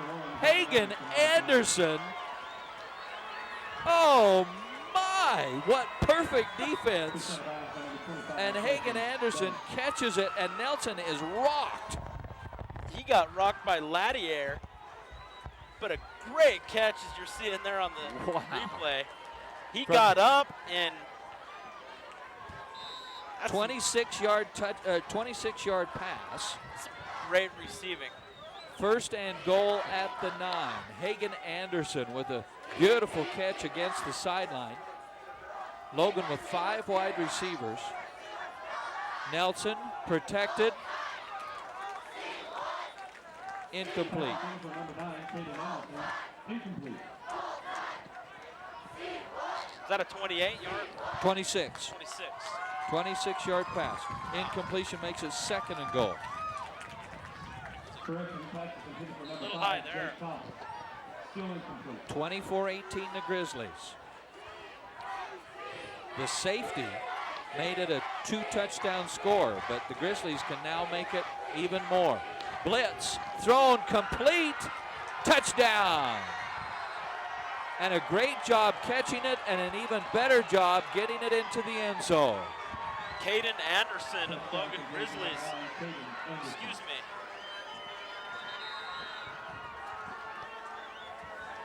That's number 9. Caden Anderson. Caden Anderson normally plays defensive end. Picking up a touchdown. I think that's his first reception of the game as well.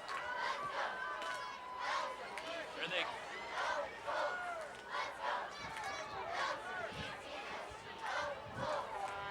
looks like they might be going for a 2-point conversion to try to make this a 14-point game.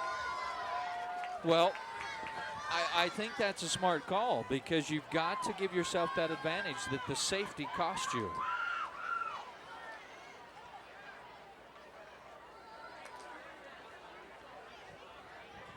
You know, there would be those that would say, hey, kick it and go for the 2 if you have to score again.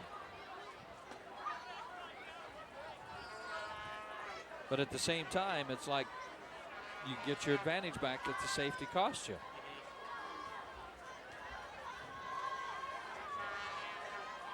Mm-hmm. 30-18 the score as we await the extra point attempt. It's been a rock'em, sock'em, wide open offensive second half, what we thought we'd see more of throughout the game. And while both defenses continue to play very well, the offenses of both teams are now showing their potency. Sideline warning. Second sideline on the Grizzlies, so it's a 5-yard penalty. And even losing the 5 yards, he's still going for 2. That's a lot of confidence in a young man wearing number 12. Yeah, it also opens it up a lot, too.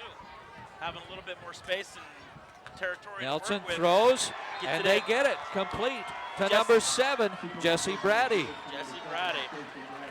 So he's had 1 touchdown reception on the day and a big extra point. That makes it 32-18. We'll be back after these messages.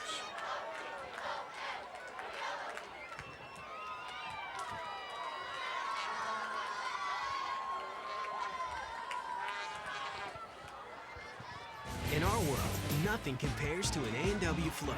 Creamy soft serve splashing in a frosty cold mug of genuine A&W draft root beer.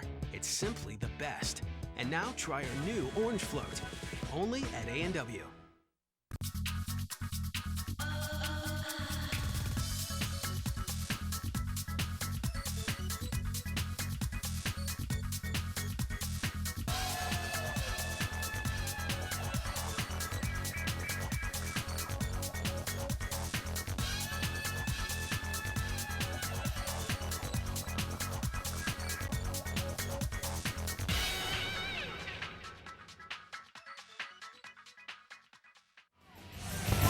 You know, we've talked a lot about the explosive potential of both of these offenses. But what I liked about that drive is Logan showed that they can grind out a long drive. 1, 2, 3, 4, 5, 6, 7, 8, 9, 10, 11, 12 plays, 5 first downs to put themselves back up. And then they showed the confidence they have in their passing game when a 5-yard penalty made it a 2-point attempt from the 8-yard line, 7-yard line.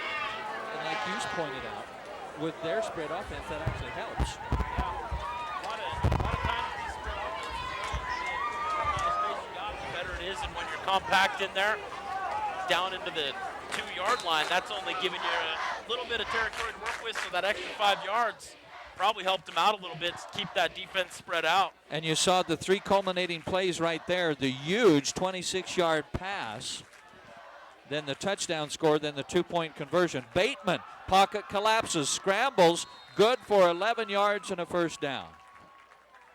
Yeah, Bateman can scramble around as well. We've been seeing a lot of Nelson going, but Bateman. And what I liked about that is he waited.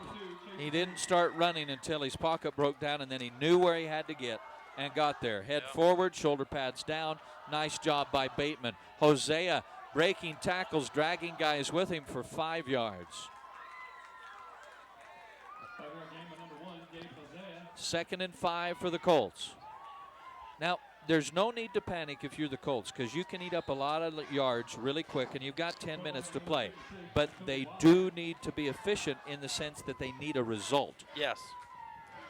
Bateman gets away from the blitz. Now he runs, finds a seam. Good job. He gets 15, 16 yards on that carry. 9-yard gain for number 18, Cooper Bateman. That's good for another Colts first down. Check that. That was 9 yards on the run. I forgot the 5-yard run by Hosea that preceded that. And a good heads-up play by Bateman getting away from the Logan pressure. 1st and 10 at their own 47.5-yard line. Bateman once again has to run, once again does a good job with it, all the way up to the 42-yard line, and there's a flag on the play. That's going to be unsportsmanlike for a hit out of bounds, I believe, or defensive holding. Either way, it benefits Cottonwood.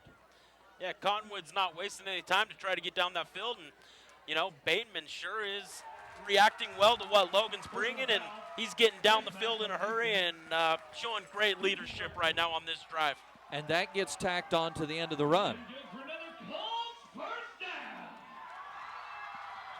So a beautiful run by Bateman plus the penalty against the Grizzlies will move the Colts all the way down to the Grizzly 27-yard line.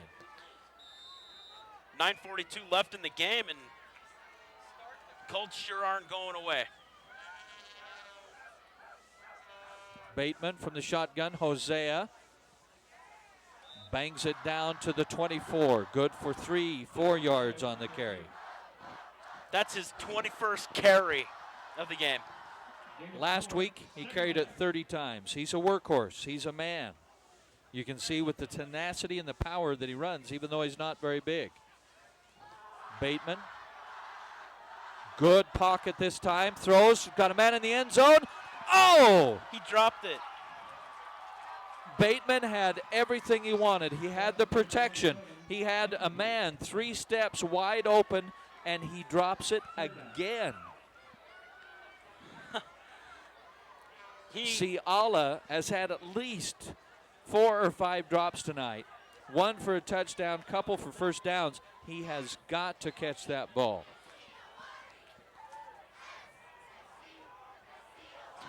You can't say much more than that. I'm sure he's as disappointed as anybody on the Cottonwood team right now with those drop balls. Out route, intended receiver to Hanks. They haven't thrown to him a lot tonight. He's been well covered. Just a little bit outside there, and he's looking for the corner and threw a little too corner. Now it's bringing up a crucial 4th down. So what was a beautiful drive for Cottonwood is threatening to unravel right here, facing 4th and 8. Good protection for Bateman. Goes to this corner of the end zone. Hanks, it's knocked away. What a great job in defense by number 15, Taylor Compton. Knocks away a sure touchdown. Taylor Compton, sophomore for Logan, stepped up right here. As you can see, Bateman looking, unloads. Once again, hitting his receiver right in the hands, but a great defensive play there by Taylor Compton and knocking that ball out of his hands and not allowing him to get the touchdown on a very crucial 4th down play. You saw 3 wonderful things there. Firstly, you saw a laser throw right on the money. Secondly, you saw a receiver turn his body and get in a position to catch the ball. Thirdly, you saw a cornerback defensive player play it perfectly. As a sophomore, Taylor Compton sure looked like a veteran right there. I'll tell you what, if you're the defensive coach for Logan, you're just going, hey, I got 2 more years of this. Yep. You got to be grinning. Logan with a chance to ice the game right here. Nelson with a designed run breaks 3 tackles. He's got the seam on this side. Only Lattier to beat. And Lattier finally knocks him down, but not till he's all the way down to the 45-yard line, and Lattier is hurt. There's a flag down at the 25-yard line far side. That'll be a hold. Look at this right here. I thought he was down, and somehow he manages to escape, keeps running, breaks a couple more tackles, and right here, just when you think he's down, just stops, make his defender miss, and then he ends up falling down. Great run there. Unfortunately, had to be called back on a holding call. But DJ Nelson there showing great athleticism in his ability to break tackles and cut. Normal players down right there with 3 guys on him. So after the penalty, they back him up 5 yards. So it's 1st and 15. And you take 31 yards out of the books. Nelson. Man in motion goes to the far side. Delayed run again, and they're all over him. And they loses 2 yards. Great job by the defense. Coach Favero there looked like, hey, worked right before that. Let's try it again. Exact same play here. A lot of different result there as he gets swarmed there by some Colts. 4, 5 Colt players. So 2nd and 16. Under 8 minutes to play in the game. Cottonwood trails 18-32 here at home. 2-touchdown ball game and a 2-point conversion needed to get back in this. First, though, a stop right here. Nelson throws complete, wide open all the way to the 50-yard line. Perfectly thrown over the shoulder into double coverage to number 4, Bo Artist. Great play there. You know, you can see Nelson, he was looking the other side, drawing his safety to the other side of the field, and then he just looks right at Bo Artist. Great play and a great catch, getting in position to catch that ball.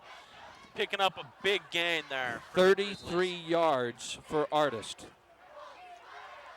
As if he didn't already have enough. And the Grizzlies moving the ball again. Cottonwood desperately needing a stop. Logan desperately wanting a nice long drive like they just had. They're putting one together. Clock running. Nope, sorry. That was the first down. Won't start till the snap. Blitz. Nelson gets a tough 2. On the tackle for Cottonwood, 54, Putu Tao, who's had a really good night. Not only has he had a lot of tackles, he's had a lot of pressure. He's been blitzing often. Yeah, he's been DJ Nelson's nightmare tonight, putting a lot of pressure on him. And not just that, but even though Nelson's great at getting that ball off, he's still hearing a lot of footsteps because of this guy. And we talk about good things to look forward to. Putu Tao's a sophomore. So Cottonwood has a lot of bright stars on the horizon as well. Design bootleg, Nelson throws, complete, down to the 30. So that is a 17-yard pass completion. Number 15, Taylor Compton there on the reception. Picking up some crucial yards here for the Logan Grizzlies. They're trying to wear the clock down a little bit as well as get some more points on the board. And you see the conditioning start to pay off because Compton is one of those Grizzlies that goes both ways. And another big play taken off the board in this drive. The holding play will negate a 17-yard pass completion for first down and back them up 13 yards to make it 2nd and 23. Just as we were saying, some very much needed yards to try to, wind this clock down, put some more points on the board, and make it out of reach for the Colts. They do get a penalty, drives them back a long way, and makes it 2nd and about 22 or so. Nelson directs traffic.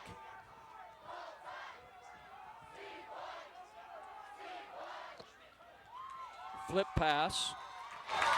Good for 8 yards. Smith picks up 8. Great option, and DJ Nelson did a great job drawing the defender to him, waiting till the absolute last minute, and then dishing it out there to Schmidt, letting him pick up some yards. 3rd, 17 for the Grizzlies at their own 47-yard line. A little over 6.5 minutes. Cottonwood faithful, standing, cheering, screaming, and they got 8 men in the box. Here they come after Nelson. He gets away from 1, 2, 3, and manages to get it to midfield. That's a gain of 3 yards. Cottonwood not even disguising the blitz at all. They had 7 guys in the box. Yeah, they got everybody up there, and Nelson did a great job reacting. Once again, you see him there breaking a few tackles and managing to make a broken play, still get some yards on it. 4th and 14. Obviously, the Grizzlies will need to punt the ball away at midfield. The wind has died down and slightly shifted. It was blowing from the south-southwest earlier. Now it's coming right out of the canyon, going east across the field. Thompson, another great punt. takes it at the bounce, makes 3 men miss, and then shoestring tackled at the 15. Big play by the Grizzlies by number 52, Jacob Thompson. He looks a little shaken up after that play as well, but a great punt. And I didn't think that he was going to pick this up. He lets it bounce, and then as you can see here, he just picks it up, tries to get a couple extra yards out of there, and then makes a lot of Grizzlies miss, but then finally brought down there by number 52. Latalelu has been the hero for the Colts tonight. 2 touchdown passes of over 112 yards. Hanks, first catch of the ball game. He breaks 2 tackles and gets it all the way out to the 34-yard line. So a 15-yard pass completion, his first. You see right here, he gets it, quick hit play. Poor wrap job there trying to get him down, makes a couple people miss, breaks a couple tackles, and he gets downfield, picks up an extra 10 yards. You can see with that run after the catch why he had an 86-yard touchdown pass last night. Hosea shedding tacklers, spinning all the way out to the 49-yard line. That is a 15-yard run. 30 yards, 2 plays, 1 in the air, 1 on the ground. Here come the Colts. 1st and 10 at the Grizzly 49-yard line. 5:19 to play in the game. The Colts need 2 scores. Great protection, deep, going for Hanks, overthrows him by 2 yards. As you saw there in the play previous to that one, Hosea just refusing to lose right now. He's showing great heart right now. He's not allowing his team to lose, and he just kept driving his feet, picked up 15 yards. And well, I'm terribly impressed with the play of Hosea and Lotalelu. Oh yeah, they're both looking really good. The coaches are calling their number a lot tonight as well. And the entire Colts defense. Too much. Goes to Hanks twice in a row, and twice Cooper Bateman just too much mustard on the ball. Yeah, bringing up a 3rd and long. You see here Bateman just got a 10, and as you see there, he just unloads that. Had plenty of time, but just that's something that will come with experience. Remember, this is a young man that started and threw for nearly 2,000 yards as a sophomore. He has a thunderous arm. He'll learn to get a better touch to his throws. Bateman runs, finally out of bounds, just short of the 1st down. But that's something that he'll learn, is how to get that touch pass. He won't always rely on the cannon. Good scramble there. Yeah, great job here. Looks like just didn't see anybody downfield that was open, so he decided to hold on to it, try to pick up the 1st down on his feet. 6-yard run makes it 4th and 4. The Colts are going for it at the Grizzly 44-yard line.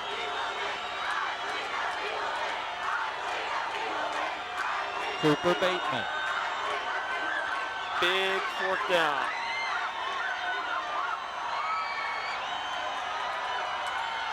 Good protection. Looking, throws back across his body. Man wide open in the end zone. Touchdown! Whoa! Wow.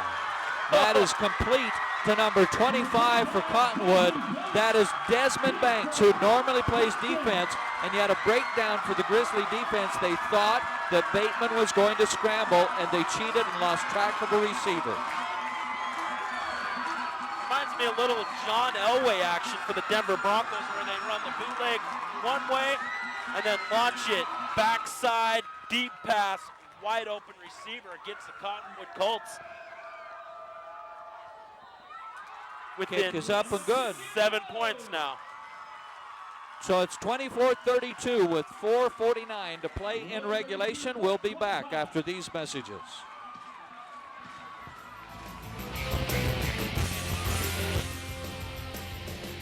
Antwerp, Belgium, the diamond capital of the world. As a master IJO jeweler, S.E. Needham Jewelers has a rare opportunity to buy directly from the Antwerp diamond cutter. S.E. Needham Jewelers will be leaving for Antwerp shortly to hand-pick diamonds at substantial savings. So stop in now to have S.E. Needham Jewelers choose the perfect diamond for you directly from Antwerp, Belgium. Only at S.E. Needham Jewelers, middle of the block at the sign of the clock.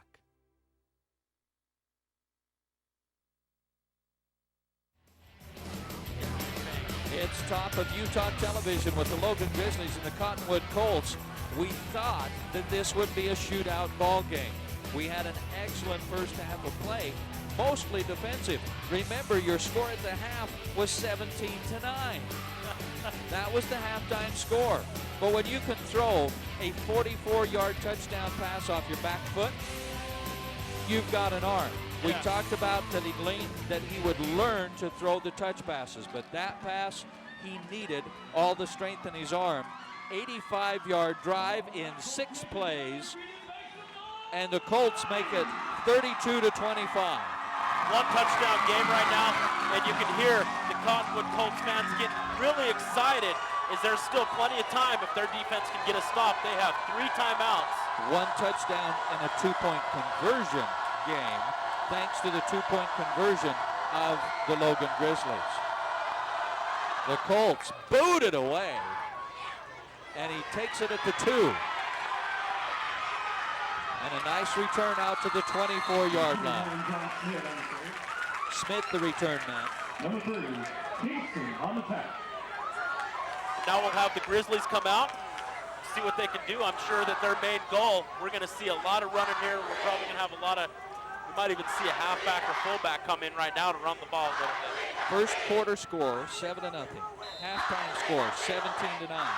Third quarter score, 24-18. They just keep winding it up and winding it up. I don't think you'll see a running back. Coach Favero in 13 years knows what side the bread is buttered on, and is buttered on the spread offense. That's right. And Nelson's been doing a great job keeping the defense honest, as they're right now showing a lot of blitz. They're bringing about 8 people. At least they're showing that many. A victory tonight, we remind you, would be Coach Favero's 100th victory. That's rare in high school football. Nelson complete for 7 to number 4, Artist. Artist has been a key player here at the Logan Grizzlies offense today, as he's got 4 receptions, picking up 2 touchdowns on those 4 receptions. Nelson keeps it and fights with 2nd, 3rd, 4th effort for the first down. Brought down by the defensive line.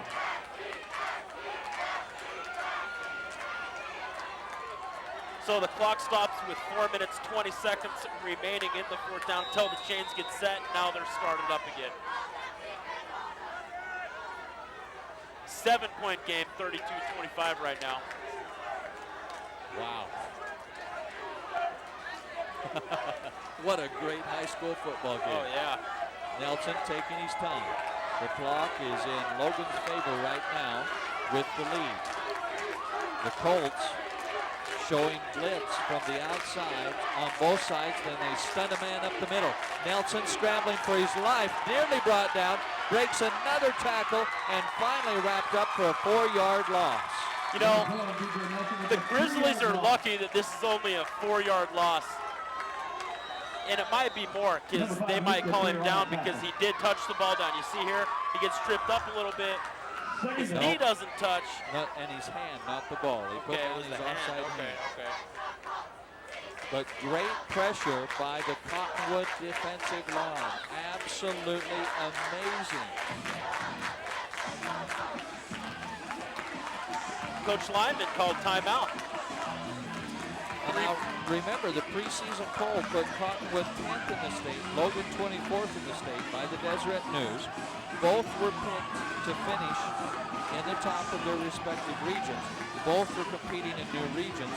I would respectfully argue for the Logan faithful that Cottonwood got put in a much tougher region than Logan did. However, let's not overlook the fact that Logan has to play Box Elder and Mountain Crest in their region. Mountain Crest goes to the state finals last year and has historically won the region. Logan got a share of the title last year. Cottonwood also won their title as well, so we got 2 great competitive teams right here. Both schools known for their ability to play football throughout their school's history. Two great teams, and they are giving it their all, offensively and defensively. We've had a marvelously exciting second half. Nelson is facing 2nd and 14 from his own 31-yard line. Pressure right up the middle. Throws as he's hit, and he just laid it out there to avoid the sack. Yeah, this Cottonwood defense is not going away, and they're going to continue, as they have all game long, to put pressure on DJ Nelson, forcing him to throw the ball a lot sooner than he wants to. And, you know, that pressure definitely, in my opinion, caused that ball to be incomplete. The offensive line of Logan's really good on the one-on-one blocking, but they're really struggling to pick up the stunts and the blitzes as they come through the A gap. Yeah, they've only got 5 down linemen when they're bringing 8 people. It's pretty hard to do that. Nelson, 3rd and forever. There's a hold, no flag, pass complete, short of the first down. Pass complete to Artist. They needed 14, they got 12. And I'm sure Coach Vivero's going to bring out the punt squad with 4th and short. And Cottonwood will probably have the ball at least one more time to try to put the ball in the end zone and tie this game up. Yeah, except the punter's not on the field. They're not punting. He's under center. He's going to try to get him to jump. Yeah. He's going to try to get him to jump, and if he doesn't, he's got Smith right behind him, and it's a surge. Nelson comes to this side. He got it. It appears right now as if he got it. We'll see what kind of spot he gets, and I'm sure we're going to have a measurement. It depends. The official on this side would have him short. The official on the far side has it for him. And instead of going up, he came this side. First down, Grizzlies. Gutsy call by Coach Vivero right there, and it pays off by inches. I think Coach Lyman has a legitimate argument about the spot, and he can request a measurement. Well, not after they get the chain. Yeah, not after they true. get the chain set. He can't say anything after those officials go. 3:20 to play in the ball game. The Grizzlies with a 1-touchdown lead in an exceptional high school football game. We've seen a little bit of everything. Great defense, blinding offense, and a lot of yellow. Oh yeah. DJ Nelson's seen a lot of yellow tonight. Nelson with a beautiful fake. He's open on the far side. It's a foot race. They won't. No! Wow! Shoestring touchdown saving tackle at the 12. Takes it from the 45 to the 12. 36 yards. Wow, look at this. Everybody bit on that handoff up the middle. Everybody bit, except for 42 you see here. Putu Tau couldn't track him down, though.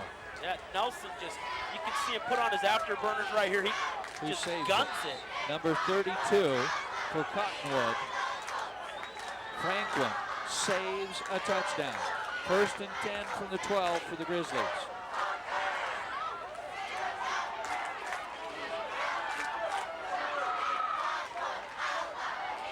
Nelson to Smith, same play, different result. They're going to lose 4. Looks like Nelson was trying to hold on to it. Schmidt wanted to take it. Well, I think that was the exact same play, and Riley looks up and sees all that, and he says, hey, give me a chance. And at that point, Smith says, I don't know whose hands are on the ball, so I'm keeping it. 2nd and 14 for the Grizzlies. Timeout taken. We'll take it as well and be back after these messages.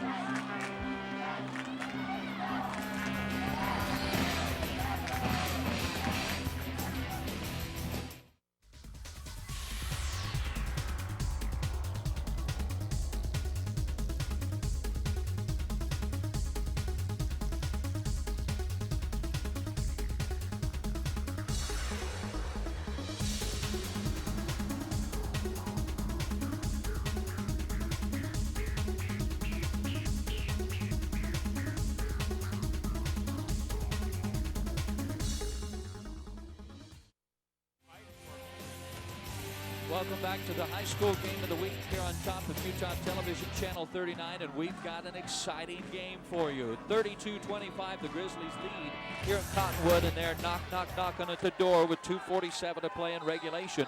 It is 2nd and 14 after the stop for the Grizzlies. Nelson alone in the backfield. 5 wideouts. Schmidt in motion. They give to Schmidt. He cuts up inside, and a nice run for Schmidt. He picks up 6 yards on the run. So that'll make it 3rd and about 8. So they can still get a first down here and not have it be a touchdown, because looks like they have to get it within the 2-yard line. You see the replay there with. Good job by the defense turning it back up inside, but Schmidt's still able to find a seam and bang his big body up in there. Cottonwood, and Cottonwood takes their last time out. We're going to keep it here. So Cottonwood is staking it right here. They know they need a stop to stay in the game. So they're saying, why should I keep my timeouts for the offense? I need the ball now. Yeah, you know, and I'm sure their defense is a little fatigued. Coach Lyman also has a lot of players playing both ways, so it's only right now to give them a little bit of a break again before a huge play like this, because, you know, obviously you don't want a touchdown score. You want to hold them to 3, but ultimately the best option right now would be a turnover. Otherwise, it's a 2-score game. 3rd and 9 for the Grizzlies. They can't get a first down without going into the end zone. The first down is at the 2.5-yard line. The Grizzlies moving people all over, which they can do because they didn't huddle. They've got them stacked on both sides with Schmidt in the slot. Nelson runs from the pressure, throws to the back of the end zone, incomplete. You know, we have seen some special team faults here on Logan's side. High snaps a couple times. So, you know, Cottonwood still has a, you know, I'm sure they have a glimmer of hope in their mind that they won't get this 3 points and keep it a 7-point game for the Colts to try to go down and score and tie it up before the end of this game. But they only got 2.5 minutes to do it. Well, Thompson will be kicking from the 18-yard line. That'll make it a 28-yard field goal. He has already kicked a 27-yarder. And it's a bad snap. Thompson picks it up, lobs it to the end zone, and a flag on the play. It is caught. I think he dropped it. No catch. What? Okay, there's a flag and there's a signal of no catch.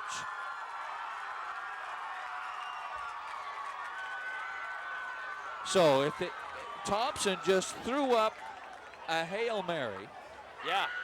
And there's one official signaled no catch. The other official is signaling a flag. The flag would be face guarding, which is illegal. You have to turn. You can have your hands in front of the man's face, but you got to be looking for the ball. So the officials are coordinating here. Bad snap. Let's see. Does he turn? Nope. Nope. He doesn't turn at all. That's going to be automatic first.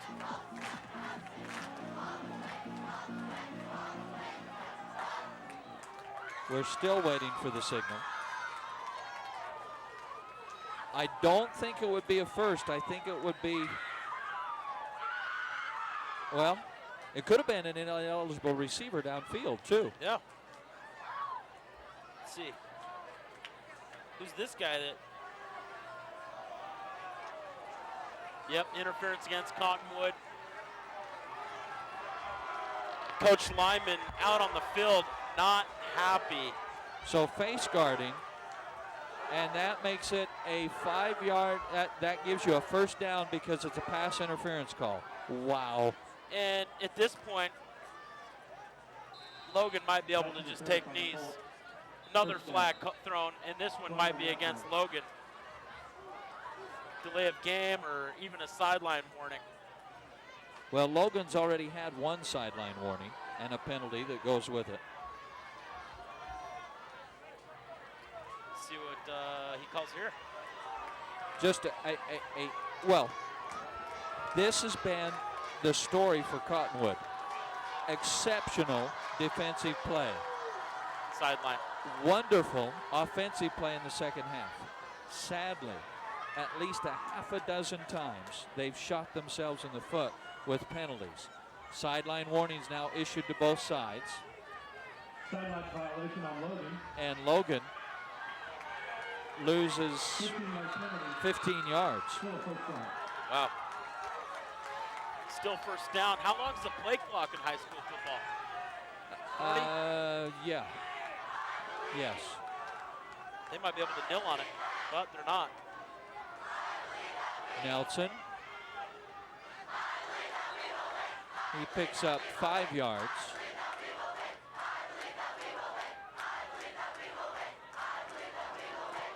Clock is still rolling. No 2-minute warning in high school football, bringing it 2:10. Nope, and Cottonwood's used all of their timeouts. So it is first and goal, pardon me, second and goal from the 17-yard line. And Logan is going to take every second they can to put the ball in play. Sure, they're going to wait till they start seeing the umpire start counting his hands. And I would expect all runs. You don't want to stop the clock. You don't want an interception. Nelson for another 3.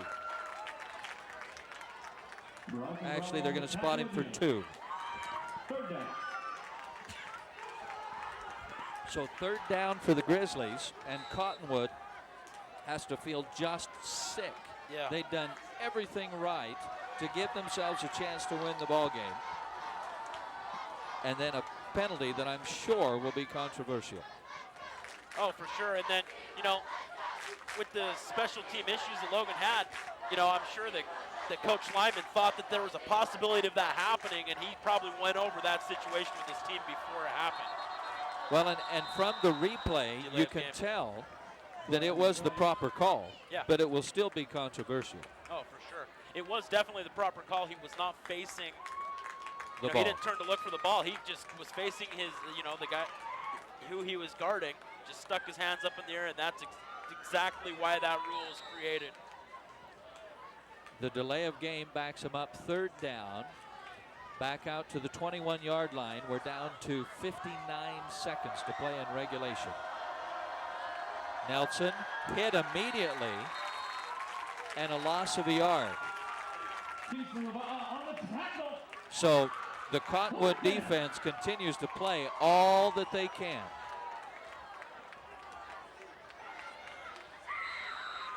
So they started the play clock with about 41 seconds remaining. So yeah, you won't see anything go. Well, the Cottonwood defense has done all that anyone could ask them. But once again, Cottonwood with terribly timed penalties. And while they did get penalized for 200 yards like they did last week, their penalties came at just horrible times. And they have been penalized for over 100 yards this evening. If you look at the second half, Logan scored on an 80-yard touchdown run that only took 15 seconds. Then Cottonwood punted, Logan punted, Cottonwood punted. Then they got a safety off Logan, but had to punt the ball again. But then the offense turned it on. Bateman to Latte Lulu, 57 yards. Then they turn it over on downs. Then Bateman, a 44-yard pass to Banks. On the Grizzlies side, a 9-yard touchdown pass from Nelson to Anderson. So the Grizzlies have scored twice in this half, as have the Colts. Has been pretty even second half, and Cottonwood, like you were saying before, definitely put themselves in a great opportunity to potentially, to have an opportunity to win this game. And then when that missed snap happened, that was I'm sure that Coach Lyman was just excited and ecstatic, and then within a matter of moments, he went from extremely happy to extremely sad. Well, Cottonwood has some incredible athletes on the field, and they will get the penalty part figured out. Don't forget how young they are. Oh, yeah. You have to take those penalties, and they will get that figured out. They will get that figured out. And even with everything that went wrong tonight in penalties, they still kept themselves with an opportunity to win this game. Sure. Logan capitalized on the opportunities they were given. And Nelson just has to do something like throw it out the back of the end zone. And so the incompletion will turn the ball over on downs with 9 seconds left. Hail Mary situation here. It'll take a definite miracle. Couple quick hit and outs. They might be able to, I think that we're going to just see a couple 9 seconds, you got one play. I don't think you'll get 2 off. Yeah, unless they can get out. I don't know. I don't think you'll get 2 off. Nope. So I'm thinking Boise State, Oklahoma, hook and ladder. Yep. Can't go wrong with a hook and ladder. Boise State, Oklahoma, hook and ladder. But you also cannot underestimate the ability of the Cottonwood Colts. We've seen them get over top of this Grizzly defense numerous times this evening. And yeah, don't forget they've got a 57-yard and a 45-yard touchdown pass. The Grizzlies will rush 3 and drop 8 back in coverage. And look at the pressure they're getting on Bateman with 3. That just shouldn't happen. Bateman throws it deep, tipped, knocked away, ball game over. The Logan Grizzlies come to Salt Lake and defeat an absolutely wonderfully talented Cottonwood Colt team. What a stunning high school football game. It is the Grizzlies 32, the Colts 25. We'll be back after these messages.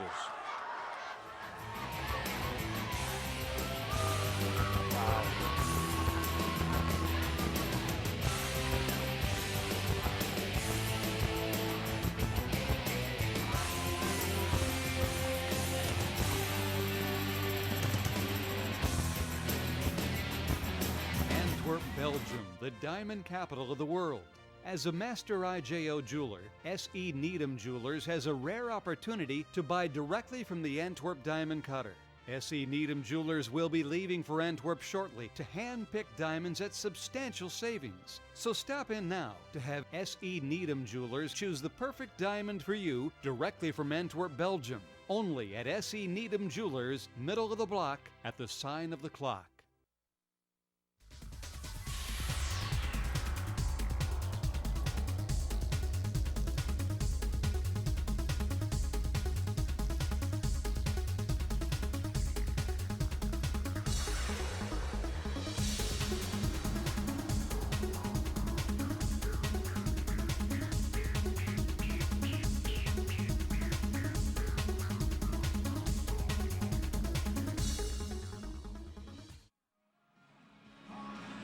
Welcome back to Cottonwood High School, and let's take a look at some of the highlights of a terribly exciting high school game that the Grizzlies win 32 to 25. Now that's the first of the big touchdowns to Latte Lulu. That one for 45 yards. The next one's going to be 57. There was the 19-yard touchdown pass. Nelson to Brady. And then Latier with a huge return.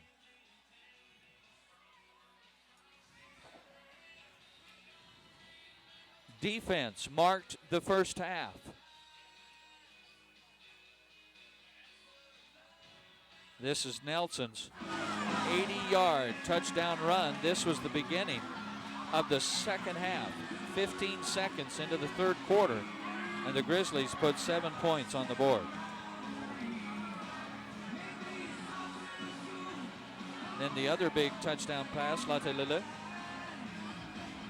showing great poise and athleticism after the catch. First one was good for 45. That one was good for 57. And then a huge pass to set up a score. 3 straight passes. Big gain, touchdown, 2-point conversion, all through the air for the Logan Grizzlies.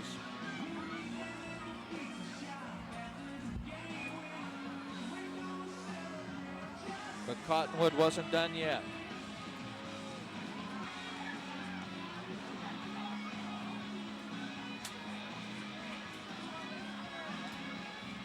Nelson showing his strength.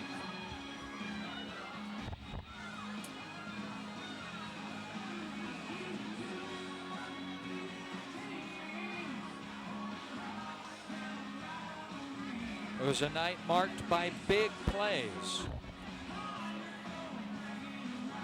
And a wide open touchdown pass to Banks was the final score.